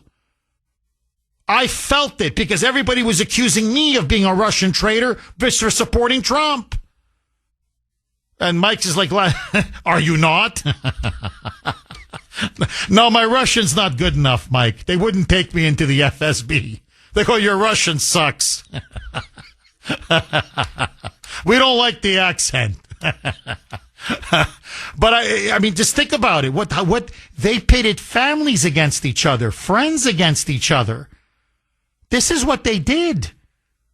They brainwashed at least half the country into believing not just a lie, but a treasonous lie. Now, I'm sorry, but they got to pay. How do they get away with this? That's what I want to know. So maybe somebody should play some of these clips to Pam Bondi and say, does it all come back to you now? What they did to our country? 617-266-6868. Bob in Plymouth. Thanks for holding, Bob, and welcome. Good morning, Jeff. Thanks for taking my call. My pleasure, Bob. Everything that I wanted to say has already been said numerous times. And this Pam Bondi, is she saying that these people are above the law because it might interfere with any progress on Trump's half of his presidency? You know what I mean? Is that what she's saying? That because it might interfere with Trump's policies, we're not going to do anything to them? Well, that's Susie Wiles is making that argument in particular, that it's going to affect his ability to implement his agenda. All the attention is going to be on these so-called investigations and congressional testimony. Her argument, Pam Bondi's argument, she agrees with that, but it's slightly different. She claims that the legal bar is too high. It's just too high. That it's going to be hard to pin this in court. It's going to be hard to get Obama or Comey or Clapper or McCabe or anybody. That she just doesn't know if they can make a case. So why go down a road that could consume your presidency because I can't deliver you a slam dunk? And to me, the obvious rebuttal, Bob, is if you can't slam dunk this, then you don't belong as AG. Like, I don't know what else to tell you. I mean, if you can't go to court with this, then you can't go to court with anything. 617-266-6868 is the number.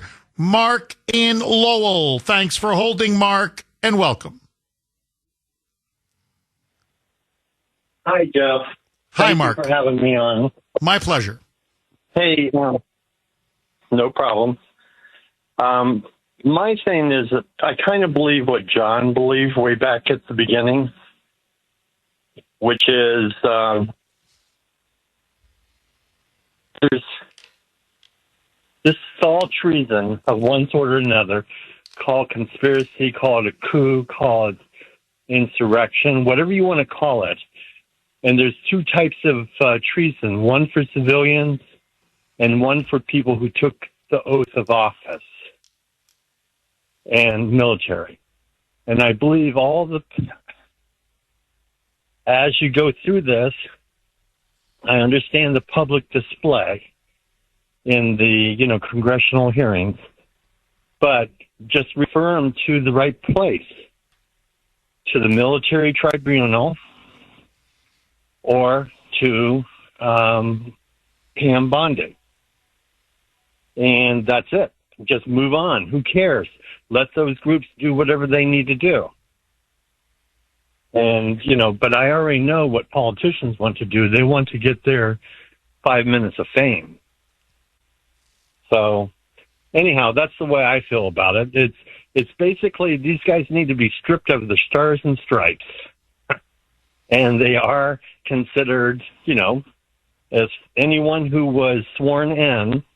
And in essence, every U.S. citizen has been sworn in, even though some of us didn't go through immigration. We're kind of given that at the date of birth. But like yourself, you pledge your allegiance to the United States. You swore an oath too. So we all swore oaths, but the low-hanging fruit of all the newspaper people and the easy ones are the ones who won the Pulitzer Prizes. Go after them saying, hey, you perpetuated this problem by saying what you said without doing due diligence of investigation, which is check both sides. And that's as far as I'm going to go with it. Well, Mark, look, I think you're dead on. That's the other thing. They gave themselves Pulitzers. So, and they gave themselves Pulitzers for not just lying, but treason. Because they were complicit in this treasonous conspiracy, as Tulsi Gabbard rightly calls it, to sabotage and undermine Trump and to subvert the will of the American people. Look, remember, their goal was to overturn the election. It was a coup. It was frame an innocent man as an agent of Russia in order to bring him down and nullify the decision by the voters to elect him. That's what the media did. And they gave themselves Pulitzer after Pulitzer. And when you look back on it, look, I challenge anybody, please, if you have the time or if you have the inclination, go look at the stories now. In retrospect, they seem so preposterous. Of the New York Times and the Washington Post, those are the two big ones, but there were others. All of them anonymous sources.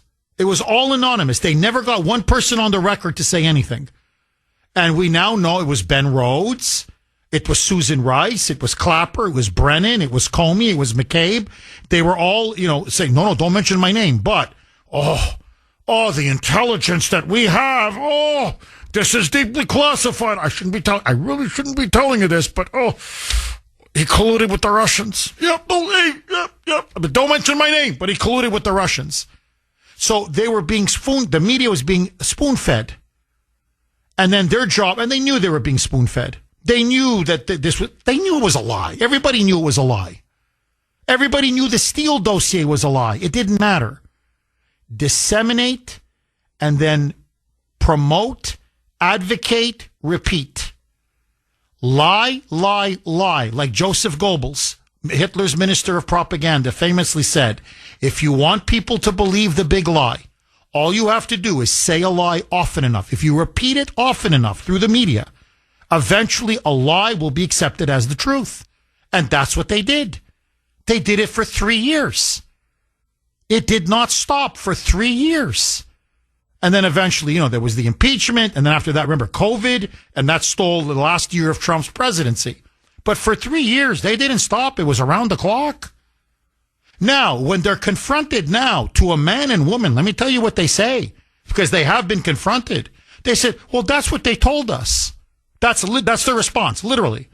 Well, no, that's what these FBI, CIA, deep state intelligence officials, but we were just repeating what they told us.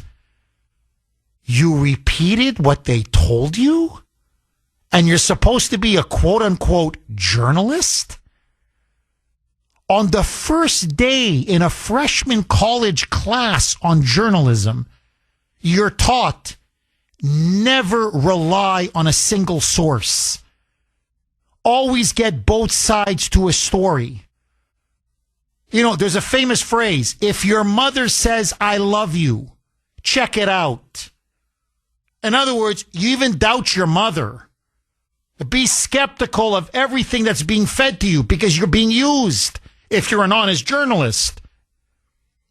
So get independent corroboration, get multiple different sources independently to corroborate what you're being told. Get as much factual evidence as you can. No, they participated because they wanted to participate, because they were as eager as the deep state to bring him down. So the problem now is we don't have a media. We have a state-run media, which is essentially propaganda. And that's another thing. We've now all lost trust in the fake news. Tom in Framingham. Thanks for holding, Tom, and welcome. How you doing, Jeff? I'm good. How are you, Tom? Oh, okay. I have an idea. Why don't they send those files, all the data that Tulsi Gabbard has, why don't they send them to a U.S. attorney from a red state and have that attorney bring the case? And if things get too dicey for that U.S. attorney, if it's too much of a case, then they can appoint a special prosecutor. But that way they could secure a venue where they could possibly get a prosecution. Well, it's funny you should mention that, Tom, because that's exactly what General Michael Flynn is recommending. That's his strategy. In fact, I'll play a clip a little bit later in the show, but he wants arrests. In fact, he thinks that they're moving too slow. He is very critical of Pam Bondi and Kash Patel and Dan Bongino. He thinks arrests should have been made this weekend. The moment all of this bombshell evidence, these bombshell revelations were made, which proved beyond a shadow of a doubt that Obama manufactured all of this intelligence to sabotage Trump and his presidency. And he thinks that they should have gone right away, raided Obama's mansion in Washington, D.C., the way the FBI raided Trump's, home in Mar-a-Lago, with, shoot to kill orders, exactly the same, and come in and go through everything and put the handcuffs on him and drag him in and go after all of them. Bring in Comey, bring in Brennan, bring in Clapper, bring all of them. And he wants to do exactly what you're recommending. Take all of this evidence and take it to Florida or Texas and get a U.S. attorney in that part of the country, in that part of, in that part of the United States, and put him in front of it in a red state. And he says that'll put the fear of God into him. And Flynn says, you watch. He goes, I've dealt with these deep state crooks and criminals for years now. He goes, they're not as tough as they look, and they're not as tough as they claim. And if they look at real possible jail time, real prosecutions, real possible convictions, they're all going to roll. They're going to rat on each other. He says they'll give each other away like you wouldn't believe. And he says they will give up Obama. So Flynn is saying they've got to play hardball. And he's saying, look, I'm not suggesting anything unethical or illegal or immoral. Quite the contrary. But he says take a page out of the Democrat playbook. In other words, what would Merrick Garland do? What would they do under the Joe Biden DOJ? He goes, well, look what they did to Trump. Look what they did to me. That's what Flynn is saying. Look, they knew I was telling the truth, and they framed me and destroyed him. And he lost his position as national security advisor. They bankrupted him through lawfare. He's saying, give them a taste of their own medicine. He goes, look, they put Navarro in jail over nothing, Bannon over nothing. He goes, no, what's sauce for the goose is sauce for the gander. Hit him and hit him hard. And he goes, I'm not kidding. Put it on Fox or Newsmax. Have the cameras waiting at 3 a.m. That's what they did to Roger Stone. That's what they did to all these other people. He says, once you do that, that will force the media to cover this issue, to cover the evidence that Tulsi Gabbard has amassed. And he says, then the truth will come out and the American people's eyes will be opened. But he goes, the linchpin is exactly what you're suggesting, Tom. Take all of this incredible evidence, this damning evidence, and put it in the hands of a U.S. attorney in a red state. And then they're going to these conspirators, these traitors, are going to really feel now the heat. I don't know. What do you think, Tom? Is he being too aggressive? I don't think he's being too aggressive. I'm not sure it's realistic, though. I don't know why it's not realistic, but it never seems to happen. But I will say one other thing. Pam doesn't have control over the DOJ. She's trying to get control. She's fired a lot of the J6 lawyers, and she even fired when Garland doubled the size of the Civil Rights Division. She reassigned some of those people, and she knew they didn't really belong there. But she's trying to get control over it. But I used to work in Washington. That building is gigantic. I think there's 1,700 people in that building. So firing 20 here and 10 here, it's like what Bill Barr said once. He was speaking in front of Hillsdale College, and this is before he really turned on Trump. This is right after he said that there was evidence that Trump was being spied on, and of course he was getting dumped on by the media. But he went to Hillsdale and he said, I don't have control over the Department of Justice. There's too many partisans, career partisan people that are embedded there that, he says, I really don't have control over this. And I think the same thing with Bongino. I never thought Cash Patel was up to it. And Bongino's just a BS artist. And everyone knows that. Well, Tom, look, I think you've put your finger on it. And you can say that, John Ratcliffe in private has said this. I don't really control the CIA. Exactly on the grounds that you just said. All these embedded career partisans and professionals, these deep state bureaucrats.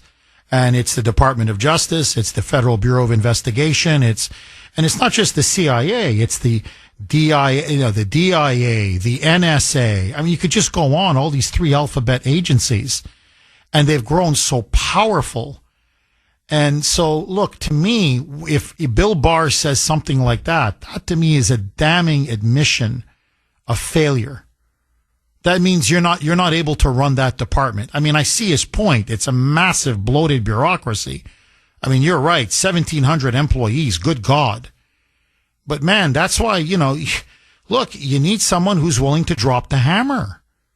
You got to have someone who's not, look, I'm telling you, I know this for a fact. 5 o'clock, you could set your watch, the Capitol Grill Steakhouse in downtown Washington, D.C. There's Bill Barr. His nickname was Porterhouse Steak. The guy always had a big porterhouse steak, tons of mashed potatoes, and at least 2 bottles of wine every night. His shift was 9 to 5. That's it. As they call them, banker's hours. He comes in at 9, and he has a good lunch too, by the way. So it's not like he's even putting in 8 hours. So he comes in at 9, and then Porterhouse is there at 5 o'clock to have his 2 bottles of wine and his porterhouse steak. And that's it. He's done. Then he goes home and does a little reading, listens to classical music, whatever he does. That's not a guy to run the Department of Justice. What I'm saying is you need I think this is in a bit Trump's weakness. I think he thinks a lot of people are like him. Well, if I work 18, 20-hour days, they work 18, 20-hour days. No.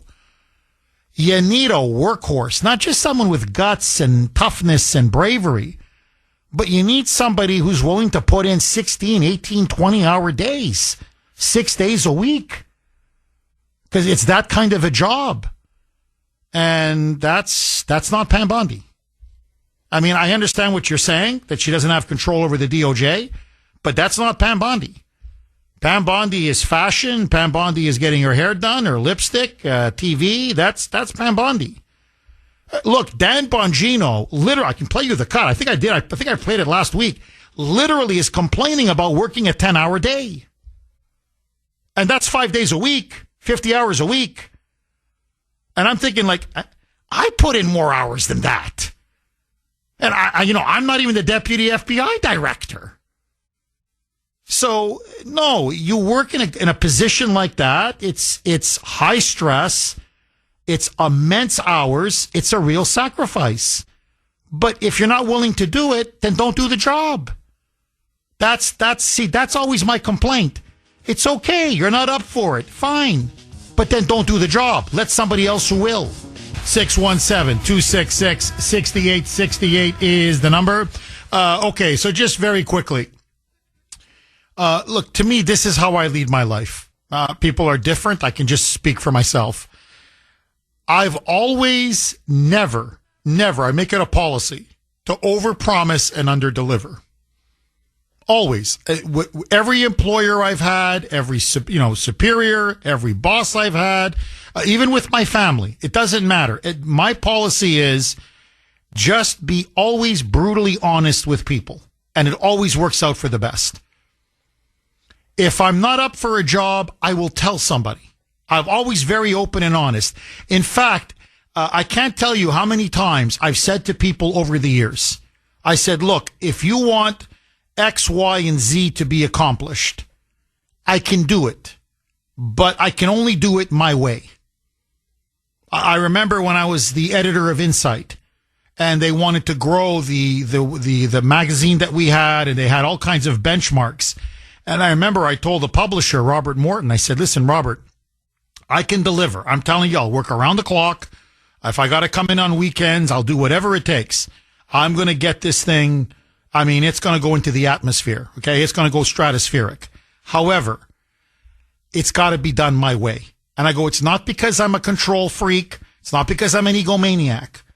I said I look at myself as a general, and you're like the commander-in-chief.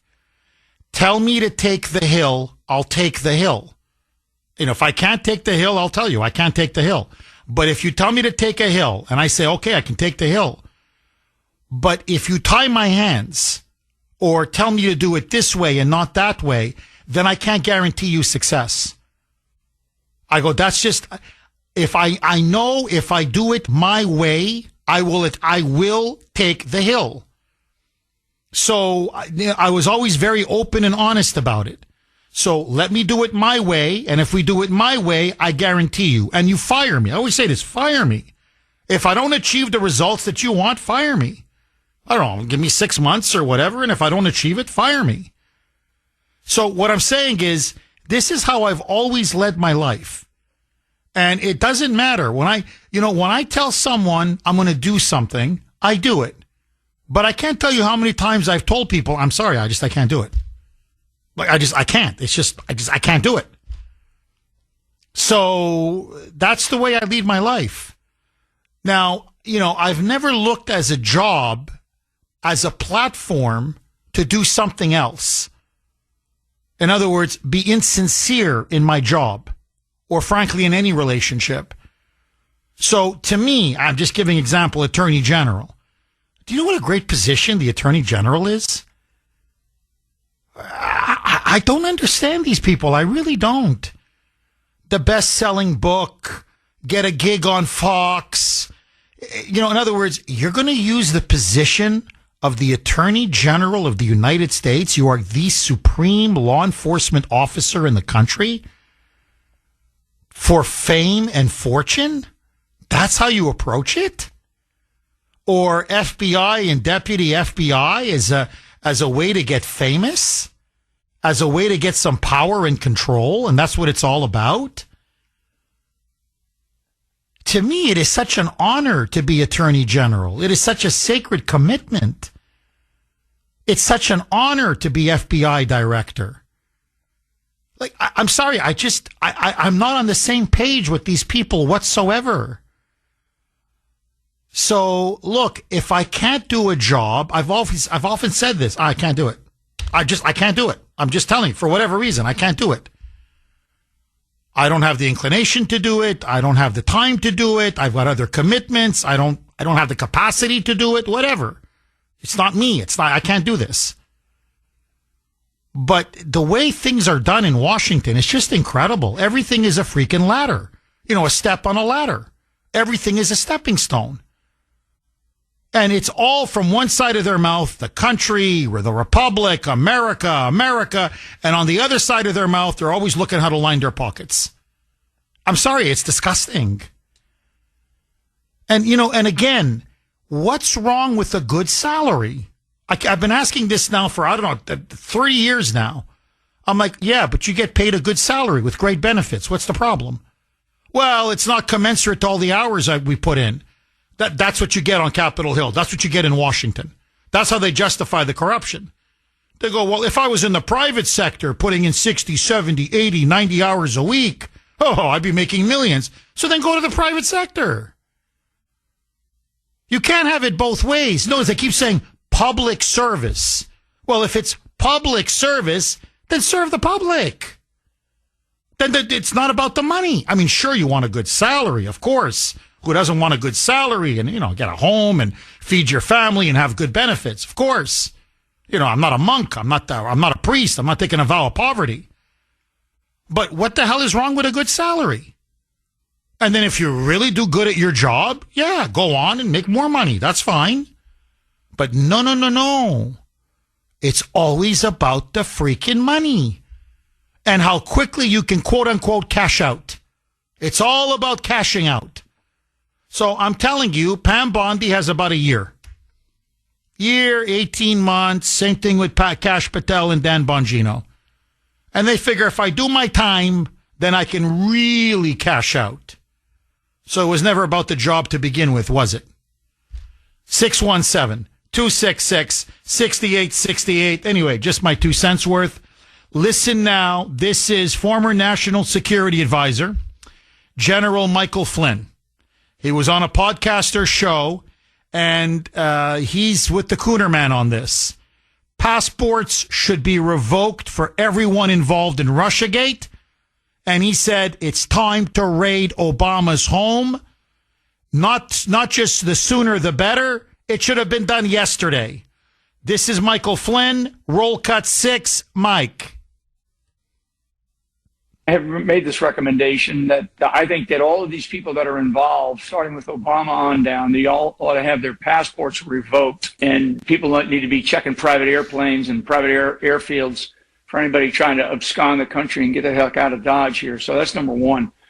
I do think that just as was done to President Trump when they raided his home at Mar-a-Lago, because they thought that they planted evidence there in that case. But I do think that what the DOJ should be considering, if not getting ready to conduct, is a raid of Barack Obama's home up there at Kalorama in Washington D.C., where he's been since he physically left the White House. He's been running the White House all during the Biden regime, and I do think that there's some other places that need to be raided where there are likely a lot of evidence, a lot of receipts, so to speak. I'm with General Flynn on this completely. And I'll tell you why, just super quick, and then I want to go back to the phone lines. Time is of the essence. Speed is of the essence. They were shocked by what Tulsi Gabbard exposed and revealed. No one saw it coming. No one.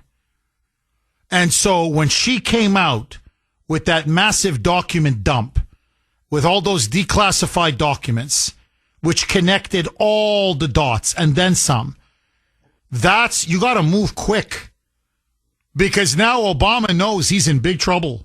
Brennan, Clapper, Comey, the whole corrupt gang, they all know now they're in deep, deep trouble. Now you're giving them time to destroy and burn the evidence. You see, and this is what I don't get. Now you're telegraphing your move. And you've got Bondi now behind the scenes obstructing. You've got Patel and Bongino obstructing. You've got Susie Wiles now trying to block it. You've got Trump now pushing back. And then, of course, he's taunting Obama and Hillary and others. So they know, they're going to come after us over Russiagate. So they're going to try to destroy whatever evidence they have. And by the way, I do agree with Flynn. Some of them may actually flee the country. And that's why their passports have to be revoked. And I would watch their private planes. And I would definitely watch private airfields that their planes are located in or stored or whatever. Because I think some may try to escape. Because there's no question now. Their goose is going to get cooked. If Trump and Gabbard and now Speaker Mike Johnson, if they win out, I don't see how they avoid this. So, to me, you've got to move with lightning speed.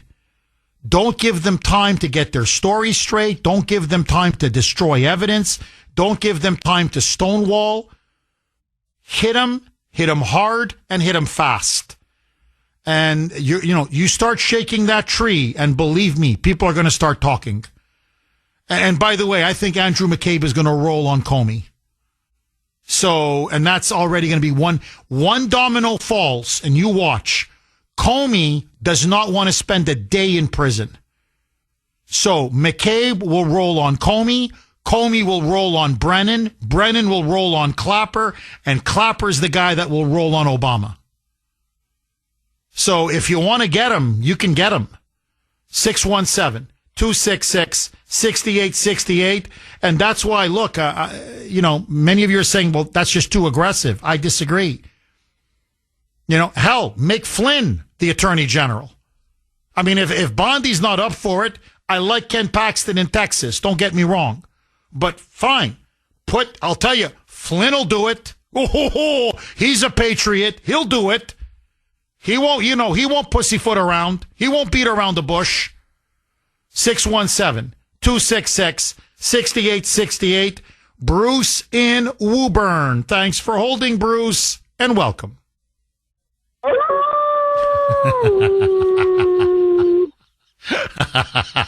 Yeah, no, the moon bats are really out in force today, Bruce. Buddy, what's on your mind? All right. Number one, Bondi came in like a lion, and she's going out like a lamb. We shouldn't waste any time getting rid of her. I'm all for Flynn going in her place. I like the guy from Texas. He's cool. But we need to go after the whole pack of bastards and basterettes. We got them. Why tip our hand to them?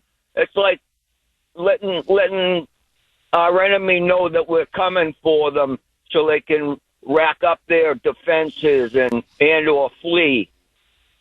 Listen, Trump promised us things. He fulfilled a lot of his promises, but they put the brakes on some of them. Going after Hillary, going after Obama. I mean, you can't go after the ex-president. I'm not even going to mention his name, Joe Biden. But we need to corral these people, and like Flynn said, don't let them jump ship.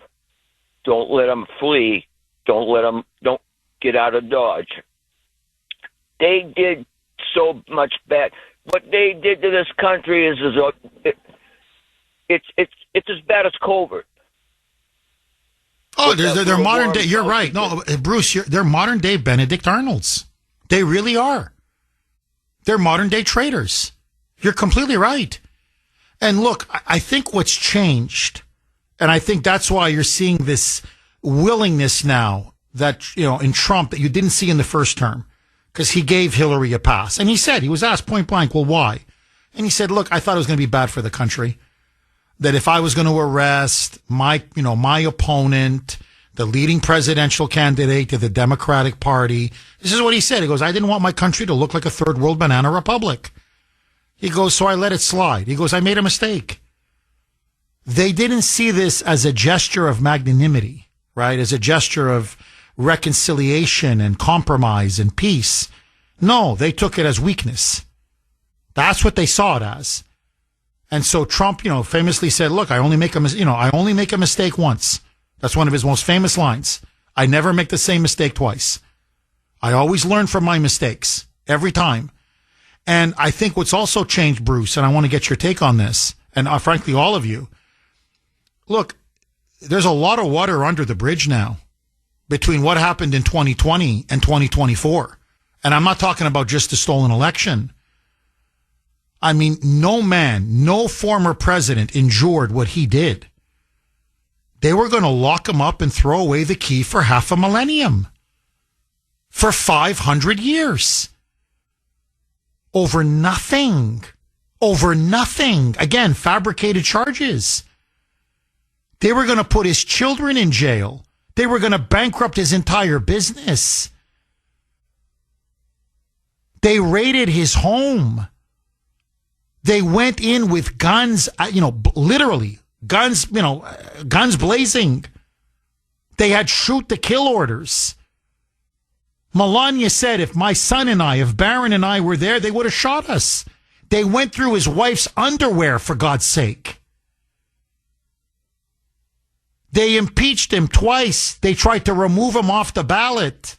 I could go on and on and on. They tried to assassinate him, not once, but twice. One time in Butler, they came within a millimeter of blowing his brains out. So I think he clearly realizes, I'm riding a tiger now. These guys aren't going to stop.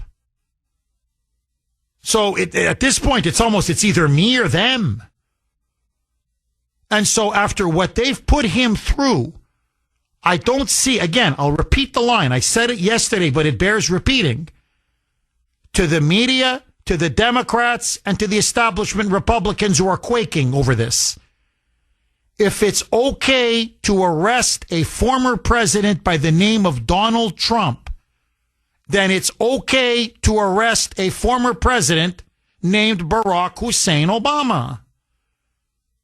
If they can arrest if they can arrest Trump and indict Trump and prosecute Trump and seek to put him behind bars for over 500 years, then I think they can arrest their leader.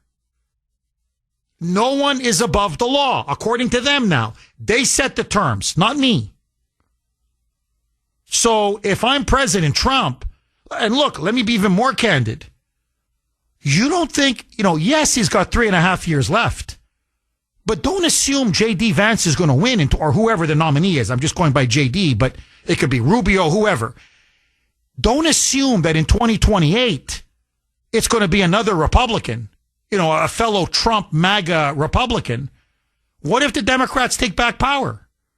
You think they're going to leave you alone in retirement? You think the fact that you're 82 or 83 years old at the time, you think they're going to say, okay, right off into the sunset now, go write your memoirs? They're going to try to finish what they started. They're going to try to put you behind bars again. They're not going to stop. And I think he's got to know that. Now, if JD wins, I think he's in the clear, obviously. But you can't, come on, that's your future. That's your children's future, your grandchildren's future. So what I'm saying is that he's riding a tiger now. Either he kills it politically or they kill him. And that one may not even be politically. Look, they're not going to stop. Look at how this Trump derangement syndrome doesn't end when he leaves office. So they're going to put him behind, they're going to find something and they'll put him behind bars. So you better destroy them before they destroy you.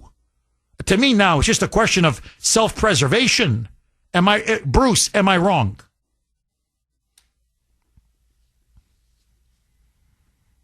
Bruce? Right now. Yeah, go ahead. He's trying to protect us as well. So I really think he's kind of focused on what's going on. But as far as J.D. Vance, Kash Patel, I'm really disappointed in those two cats because they said all this bull crap before they got into their little giddy-ups. And they should be giddy-upping.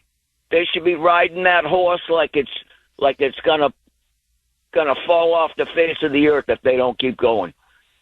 And that's what's going to happen to us because the communist, liberal media, fake news people, which Trump has always said, they're the culprits. But they're the culprits behind the culprits. The real culprits are the mob. The communists that are in our government or were in our government. I mean, what we need, Jeff, and I don't want to give her any flowers, is a Nancy Pelosi. One would kick ass, not somebody that sits around on their hands saying, "Oh, I'm going to do this. I'm going to do." You're not doing nothing, and we're sick of it. And we see what's going on, Jeff, and we're not going to take it anymore. I'm with you. I'm behind Trump. He listens to you, Jeff, and I know he knows who Bruce from Woburn is. And I'm telling you, Donald J. Trump, my president, our savior, keep saving us because we need you. Take the gloves off. You got to take the gloves off. And I got to tell you, he's got a warrior in Tulsi Gabbard. There's no question. Tulsi Gabbard is one hell of a fighter. And look, just so everybody knows, J.D. Vance in private is telling Trump, go for it. I forgot to mention that. I should mention that. JD is telling him 1,000%. He goes, you got to start locking people up. He said this, either you kill the deep state or the deep state will kill you. And he goes, I don't think it's just political. He said, I think literally. He goes, I'm telling you, I think they're going to actually literally kill you. Like, in other words, either you take them out or they take you out. Tom in Plymouth. Thanks for holding, Tom, and welcome. Hey, Jeff, thank you very much. This has to be done for the American people. They have to be prosecuted. And whatever happened to, the constitutional oath to defend the Constitution from domestic enemies as well as foreign enemies. These guys are clearly domestic enemies.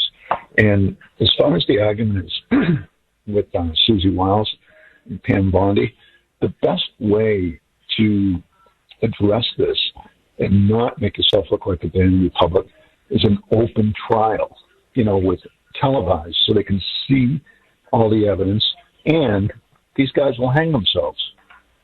They'll literally hang themselves because you notice how quiet they've been. They have no rebuttal. Nobody's denying anything. So show the rule of law, show how it works, get a special prosecutor, have him report directly to the White House, or ideally, and some people have mentioned it, a military tribunal. Show the American people. And the other thing is, the penalty is the process, too. I mean, they should be locked up or worse, but just by putting them through the trial, everybody will see what they're made of. Everybody will see what they're all about, and everybody will see the fraud, phony, corrupt people that they are. Oh, I love it. Love it. Tom, I love it. Love it, love it, love it. I'm with you. Okay. Tulsi Gabbard, the Director of National Intelligence, has now issued a criminal referral. She has sent it to Pam Bondi, the Attorney General, right to the Department of Justice. So she's now not only handed over all of the damning evidence regarding Russiagate, but also saying, no, these are crimes, and there must be indictments and prosecutions. Here is the evidence. The ball is now in your court. So the DNI, the Director of National Intelligence, Tulsi Gabbard, has just issued or sent a criminal referral to the Department of Justice. So the pressure now continues to mount on Pam Bondi. 617-266-6868 is the number. Very quickly, this is from 603. And by the way, this is a quote that Tulsi Gabbard is very fond of as well. And so this is from 603. Jeff, let me just give you this quote, and I'll leave it at that. And it's, of course, by Edmund Burke, who's considered the greatest conservative ever, really the founder of modern conservatism, a brilliant British conservative thinker, statesman. He, in fact, even was a politician at the time, but a brilliant philosopher and writer. By the way, had strong Irish blood in him as well. He was sort of an Anglo-Irish thinker. But anyway, just so that you know, he was also Irish, and the Irish like to claim him. Anyway, the only thing necessary for the triumph of evil is for good men to do nothing. Let me repeat that. The only thing necessary for the triumph of evil is for good men to do nothing. And of course, he wrote at the end of the late 18th century, and when they used the term men, they meant men and women. They weren't politically quote unquote correct as they are now. So the word men means, in that time, it meant, as a generic, both men and women. In other words, people. And Tulsi Gabbard is very, very fond of that quote, and she should be. And honestly, I think she embodies it. She really is one of the few good women, but, men who are willing to stand up against evil and speak out. And that's what she's done. Now, this is getting more and more media play. It is spreading. Trump is siding with Tulsi Gabbard. He wants now there be prosecutions and indictments. And Pam Bondi is still resisting. So we shall see, and with Susie Wiles as well. So we shall see how long this internal division continues. But there's no question, Mike Johnson now wants to depose and put Obama under oath. He wants him subpoenaed. He believes there should be a full-blown congressional investigation. He's also calling for a special prosecutor. There's more people now calling for a special prosecutor. So the pressure is building and building and building. 617-266-6868. Sharon in Carver. Thanks for holding, Sharon, and welcome. Hi, Jeff. Hi, Sharon. Yeah, I listened to you, and I was just, with what they're doing, to everything, there's a season and a time for everything under heaven. Well, right now, we already have war on the streets. They're professing we're going to war. They're spreading it all over our country. And I know everybody knows, but reminder, we're just entering the 7th month. So, yes, everything you say is true. And yet, timing is everything. If he's going to go, they better have a battle plan. They need the battle plan. They can't just go out there and do without a good battle plan, because he's in trouble already. And to do it haphazardly, to do it today and not have that in place, they've already going. And you say that they know the truth, but nobody out there knows the truth. Nobody who's out there warring in our streets knows the truth. And I go working in home care, and people listen to MSNBC and CNN, and they don't know the truth. And how are they going to get it? And, they're going to have to do something. But I believe that if they move too soon, the wrong way, they'll go after Trump. I mean, I saw a thing that said that the Iranians have a $40 billion bounty on his head. If that be true. They have a bounty on his head, on Melania, on all of Trump's children, including, by the way, Ivanka, and even his grandkids. His granddaughters, he's got beautiful granddaughters. They want to kill his granddaughters. So there's a bounty on him and literally his entire family. Masses on the street, they control that mob, and they're going to just say, we told you he was going to do this. We told you he was going to do this. He's bad. So they have to do it with precision. They have to do it with discernment. They have to do it at the proper time. As far as, what you said about them going to destroy evidence. Sharon, can you hold on? We're up against a break. Let's go right back to Sharon and Carver. Sharon, if I could just ask you a very quick question, because you made the point Trump's already in trouble. He's getting a lot of blowback from, obviously, sanctuary cities. The Democrats now are gunning for him. They're already talking impeachment should he lose the midterms. They're fighting him in court. It's constant lawfare. Now you've got this huge bounty that the mullahs have put on him and his entire family. Black Lives Matter is waiting to erupt. Antifa is waiting to erupt. If something should happen to Obama, if he's, arrested or whatever. So you're saying he's got to be very careful. Timing is absolutely everything. Sharon, do you think now is not the time? In other words, that Trump should just hold off and maybe let more of this information percolate and let people sort of lay the groundwork a little bit more so people become more aware of what Obama and his criminal cabal did? Or do you think now is the time? I'm just curious. Where do you stand on that? What I was thinking, too, is it's only 7 months, and some of his base is wobbling. Maybe the foundation needs to be more solid underneath his feet in this presidency before he steps into the plan. And also, if he's got this faithful group around him, he better not move without the wisdom of God, because he can't do it in his own strength. They're going to hang him out and say, look, we told you he was going to do this.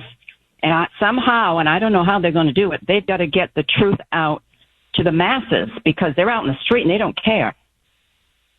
I do something for work where I go in and out of houses, and nobody watches Fox News or anything like they're watching CNN and MSNBC. I heard them say crappy stuff this morning. They don't care. And somehow, I don't know if you got to do banners in the sky and tell them this is the truth, but they need to know. And I don't know how you get that out there. Somehow find a way to get the people to know the truth before you do. And it doesn't have to be next year, but God, I know he needs a foundation underneath him before he makes a move, I believe. Interesting. Sharon, thank you very much for that call. So basically what Sharon is saying is get your ducks in a row.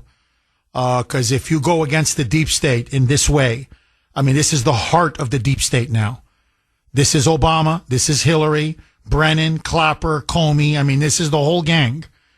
You're going to, you're going to war. And if you think they're going to go down quietly, you got another thing coming. So Sharon is saying, make sure your people are behind you. Make sure your ground underneath is solid, and make sure you're ready, because the other side is going to hit you with everything they have. 617-266-6868. Agree, disagree. Steve in Sturbridge. Thanks for holding, Steve, and welcome. Hi, Hi, Jeff. Thanks for taking the call. My pleasure, Steve. Yeah. Okay. My first thing is two things I want to say. First, they should go this Fannie Mae with all these low interest loans. He's got to hit this. He's got to hit Letitia, all that stuff, because that was all the stuff that he got hit. In fact, I'll tell you just personally, I went for a modification for Fannie Mae, and they'd be playing around with the games. They say, they lost my paperwork, this. But yet, Schiff, Letitia, Kamala, they all got modifications just with a phone call. And you and I know if average person is paying 5, 6, 7, 8% now. They're probably paying the 2s because I'd like to see what their interest rate. I bet you people would say they should bring that out. Get a special prosecutor and go after instead of indicting them for that for mortgage fraud. Number 2. Pam Bondi, I agree with you. Maybe time to get Ken Paxton in there. They got to go. You got to start. The timing is now. You can't wait any longer because you got Brennan Clapper. You got all those things. And even General Flynn. Look at how many people they've thrown in jail. If we don't hit them now, they're going to come back with a vengeance, and they're going to hit Trump. They're going to hit Vance. We won't see a Republican Party anymore. It'll be gone.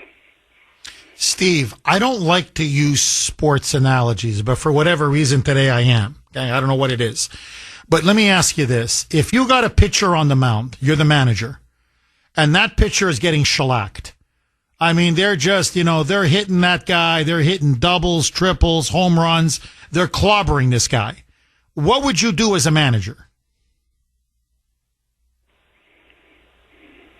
Would you take him out? Would you pull him? Yeah, I'd pull him. That's what I'm saying. That's Pam Bondi, right? I'm thinking okay, get a reliever in there. Okay, you're getting shelled. Fine. You're getting shellacked. Okay, it happens. That's life. Let's get somebody else in there. Get a reliever in there. And let's start pitching some strikeouts and get us out of this inning and so we can start going to bat ourselves. So, no, Steve, I like the way you're thinking. Steve, what do you say, though, to Sharon's point just before you came on? Saying, okay, in theory, Steve, you're right. In theory, Jeff, you're right. In the real world, in terms of what she deals with, she says, look, I talk to people. They're not listening to the Kuhner report. They have no clue this is going on. They're watching CNN. They're watching MSNBC. They read the Boston Globe. Their brains are completely brainwashed. So they're like, arrest Obama for what? And this could lead to violence on the streets. This could lead to the Democrats launching a massive counterattack saying, look, we told you he was going to start putting opponents in jail. And before you know it, you've got literally an insurrection on your hands. And this thing, blood could be flowing on the streets because the Democrats will inflame their base to say, we have a dictator. So if Trump's going to go forward, he's got to have his people behind him 100%. What say you? Jeff, I think it's just like when Trump went into Iran. We didn't know anything about it. Bing, bang, boom. He went in there, blew them out, and that's it. You got to hit fast and hard like they do. Because my idea is I don't trust the midterms. What happens then? And I don't trust the Republican Party because they'll flip these guys like no tomorrow. Because now with all this stuff that came out, I think Tulsi Gabbard, they called her a spy for how many years, and everything else. I think you have to hit now. You got to start bringing him in, just like Flynn said. Look at what Flynn went through because he didn't play ball with him. I think, to be honest with you, I don't want to give him any chances to start making deals with these Republicans and playing ball, and they're going to sabotage him. Look, he's having enough of trouble with Jerome Powell with his interest rates. Look, funny when Powell knew was for Biden, he drops the interest rates, but for Trump, he keeps them up high. So I don't trust the infrastructure. And remember, he had. His Pence was a big thing. That's a great point. Actually, great points in general. Steve, thank you very much for that call. No, I'm with you. To me, you've got him served up to you on a silver platter. You take him out. You're not going to get many opportunities like this. And she's put it almost like in a bow. She set it up for him beautifully. So, to me, if not now, when? That's the question. 617-266-6868, Steve in Rochester. Thanks for holding, Steve, and welcome. Good morning, Jeff. Hi, Steve. We are a nation of laws, not of men. And we seem to be changing from that narrative. That was designed by John Adams, was it not? Yes. The other thing is, all these candidates or nominees have to be approved by the Senate. When these candidates go around talking to different senators, do you think there's a deal maybe being made? Yeah, I'll vote for you, but this is what I want. Oh, I agree. No, Steve, that does happen all the time. There's no question. That's why I'm starting to think maybe some of these appointments that Trump has are compromised. And, and Steve, I think the previous Steve made a very good point. Look, the Democrats are waiting for the midterms because they're going to try to steal it. At a minimum, they want to take back the House, if not the House and the Senate. But it doesn't matter. Just the House alone. They take back the House, Steve. As sure as the sun rises, they are going to impeach Trump again and again and again. They are going to defund Trump. They're going to defund ICE, the Border Patrol, the deportations. They're going to bring his presidency to its knees. That's why, I'm looking at this and I'm saying, you don't have that much time. You don't know what the future holds. And I agree with you. We're a nation of laws, not of men. Obama's not above the law. Hillary's not above the law. Brennan's not above the law. Comey's not above the law. They broke the law and they committed, they committed the greatest crime possible. Kevin in Woburn. Thanks for holding, Kevin, and welcome. Jeff, good morning. Thank you for taking my call. My pleasure, Kevin. I'd just like to make one suggestion. We have a vacant former Alcatraz off the coast of California. We have Alligator Alcatraz in Florida. We also have a nicer place known as the Colorado Supermax in Florence, Colorado. Now, all of these fine people can be picked up and held. If they desire to take the fifth, they can sit until they're willing to speak. When all of their statements can be checked and verified against one another, we will get to the bottom of it. Well, Kevin, I think that's what they're afraid of. It's obvious they don't want Obama subpoenaed. They don't want him under oath because then we've got him. Because the evidence is the evidence is the evidence. I mean, the memos are the memos, the emails are the emails. I mean, I'm sorry, but that's how stupid they were. It's not just that he told a room of 12, 15 people what they all had to do, but these idiots went and memorialized it. They literally wrote it down. That's why Tulsi Gabbard said, look, we've got the minutes, even got the seconds. She goes, I can even tell you almost exactly how the conversation went word for word. So that's why they don't want him under oath. That's why they're petrified. That's why, just to piggyback off of what you're saying, Kevin, when, it looked shaky the last, say, 24 hours, because behind the scenes, Bondi, Patel, Susie Wiles, Bongino, were really putting up a fight. They were digging in their heels. No, leave it alone. We can't prosecute. We don't want to prosecute. Shouldn't prosecute. Tulsi Gabbard is saying, what are you guys talking about? This is it. We've got him.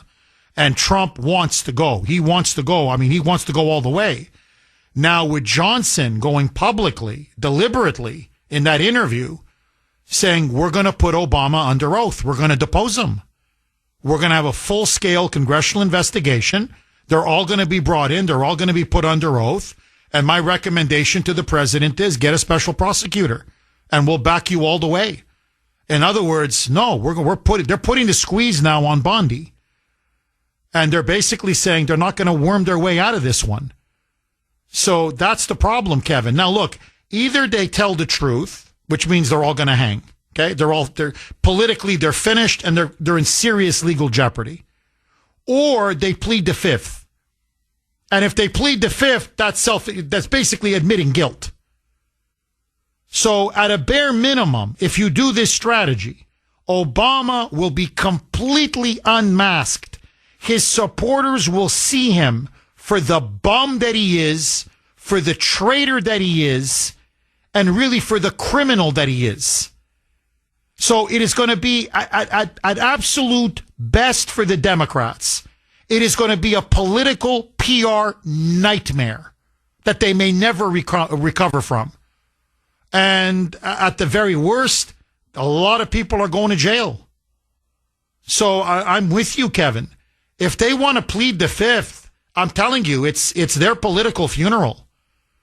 So that's why now they have to try to squash this with everything they have. The problem is, Tulsi Gabbard's got the receipts. And she's got a president that's willing to stand by her. So, again, we'll see what happens. But this Mike Johnson development, I can't tell you, it's huge. It's huge. And the other problem the deep state has is that JD is backing Trump 1,000%. So say they want to remove Trump or take out Trump or whatever sick ideas they have. Well, next man up, he's even more Trump than Trump. If you want to know the truth inside the administration, JD thinks that Trump sometimes is too pragmatic, too flexible, that he makes too many accommodations. I mean, he loves Trump. But what I'm saying is JD would be even more of a hardliner than Trump. So, I mean, the next guy is just as, for the liberals, he's just as tough and as bad as the first guy. Kevin, final word to you, my friend. I love what you're doing. It takes guts, and may the grace of God go with you. Keep up your good work, please. Thank you. Everyone appreciates what you're doing. Your wife and children, I know, hold you in the highest regard. Thank you. I appreciate it. Thank you very much, Kevin. I just wish they would show it at home. You know what I mean? My kids, God, would it kill you to listen to Daddy? You know how many times I tell them that? Anyway.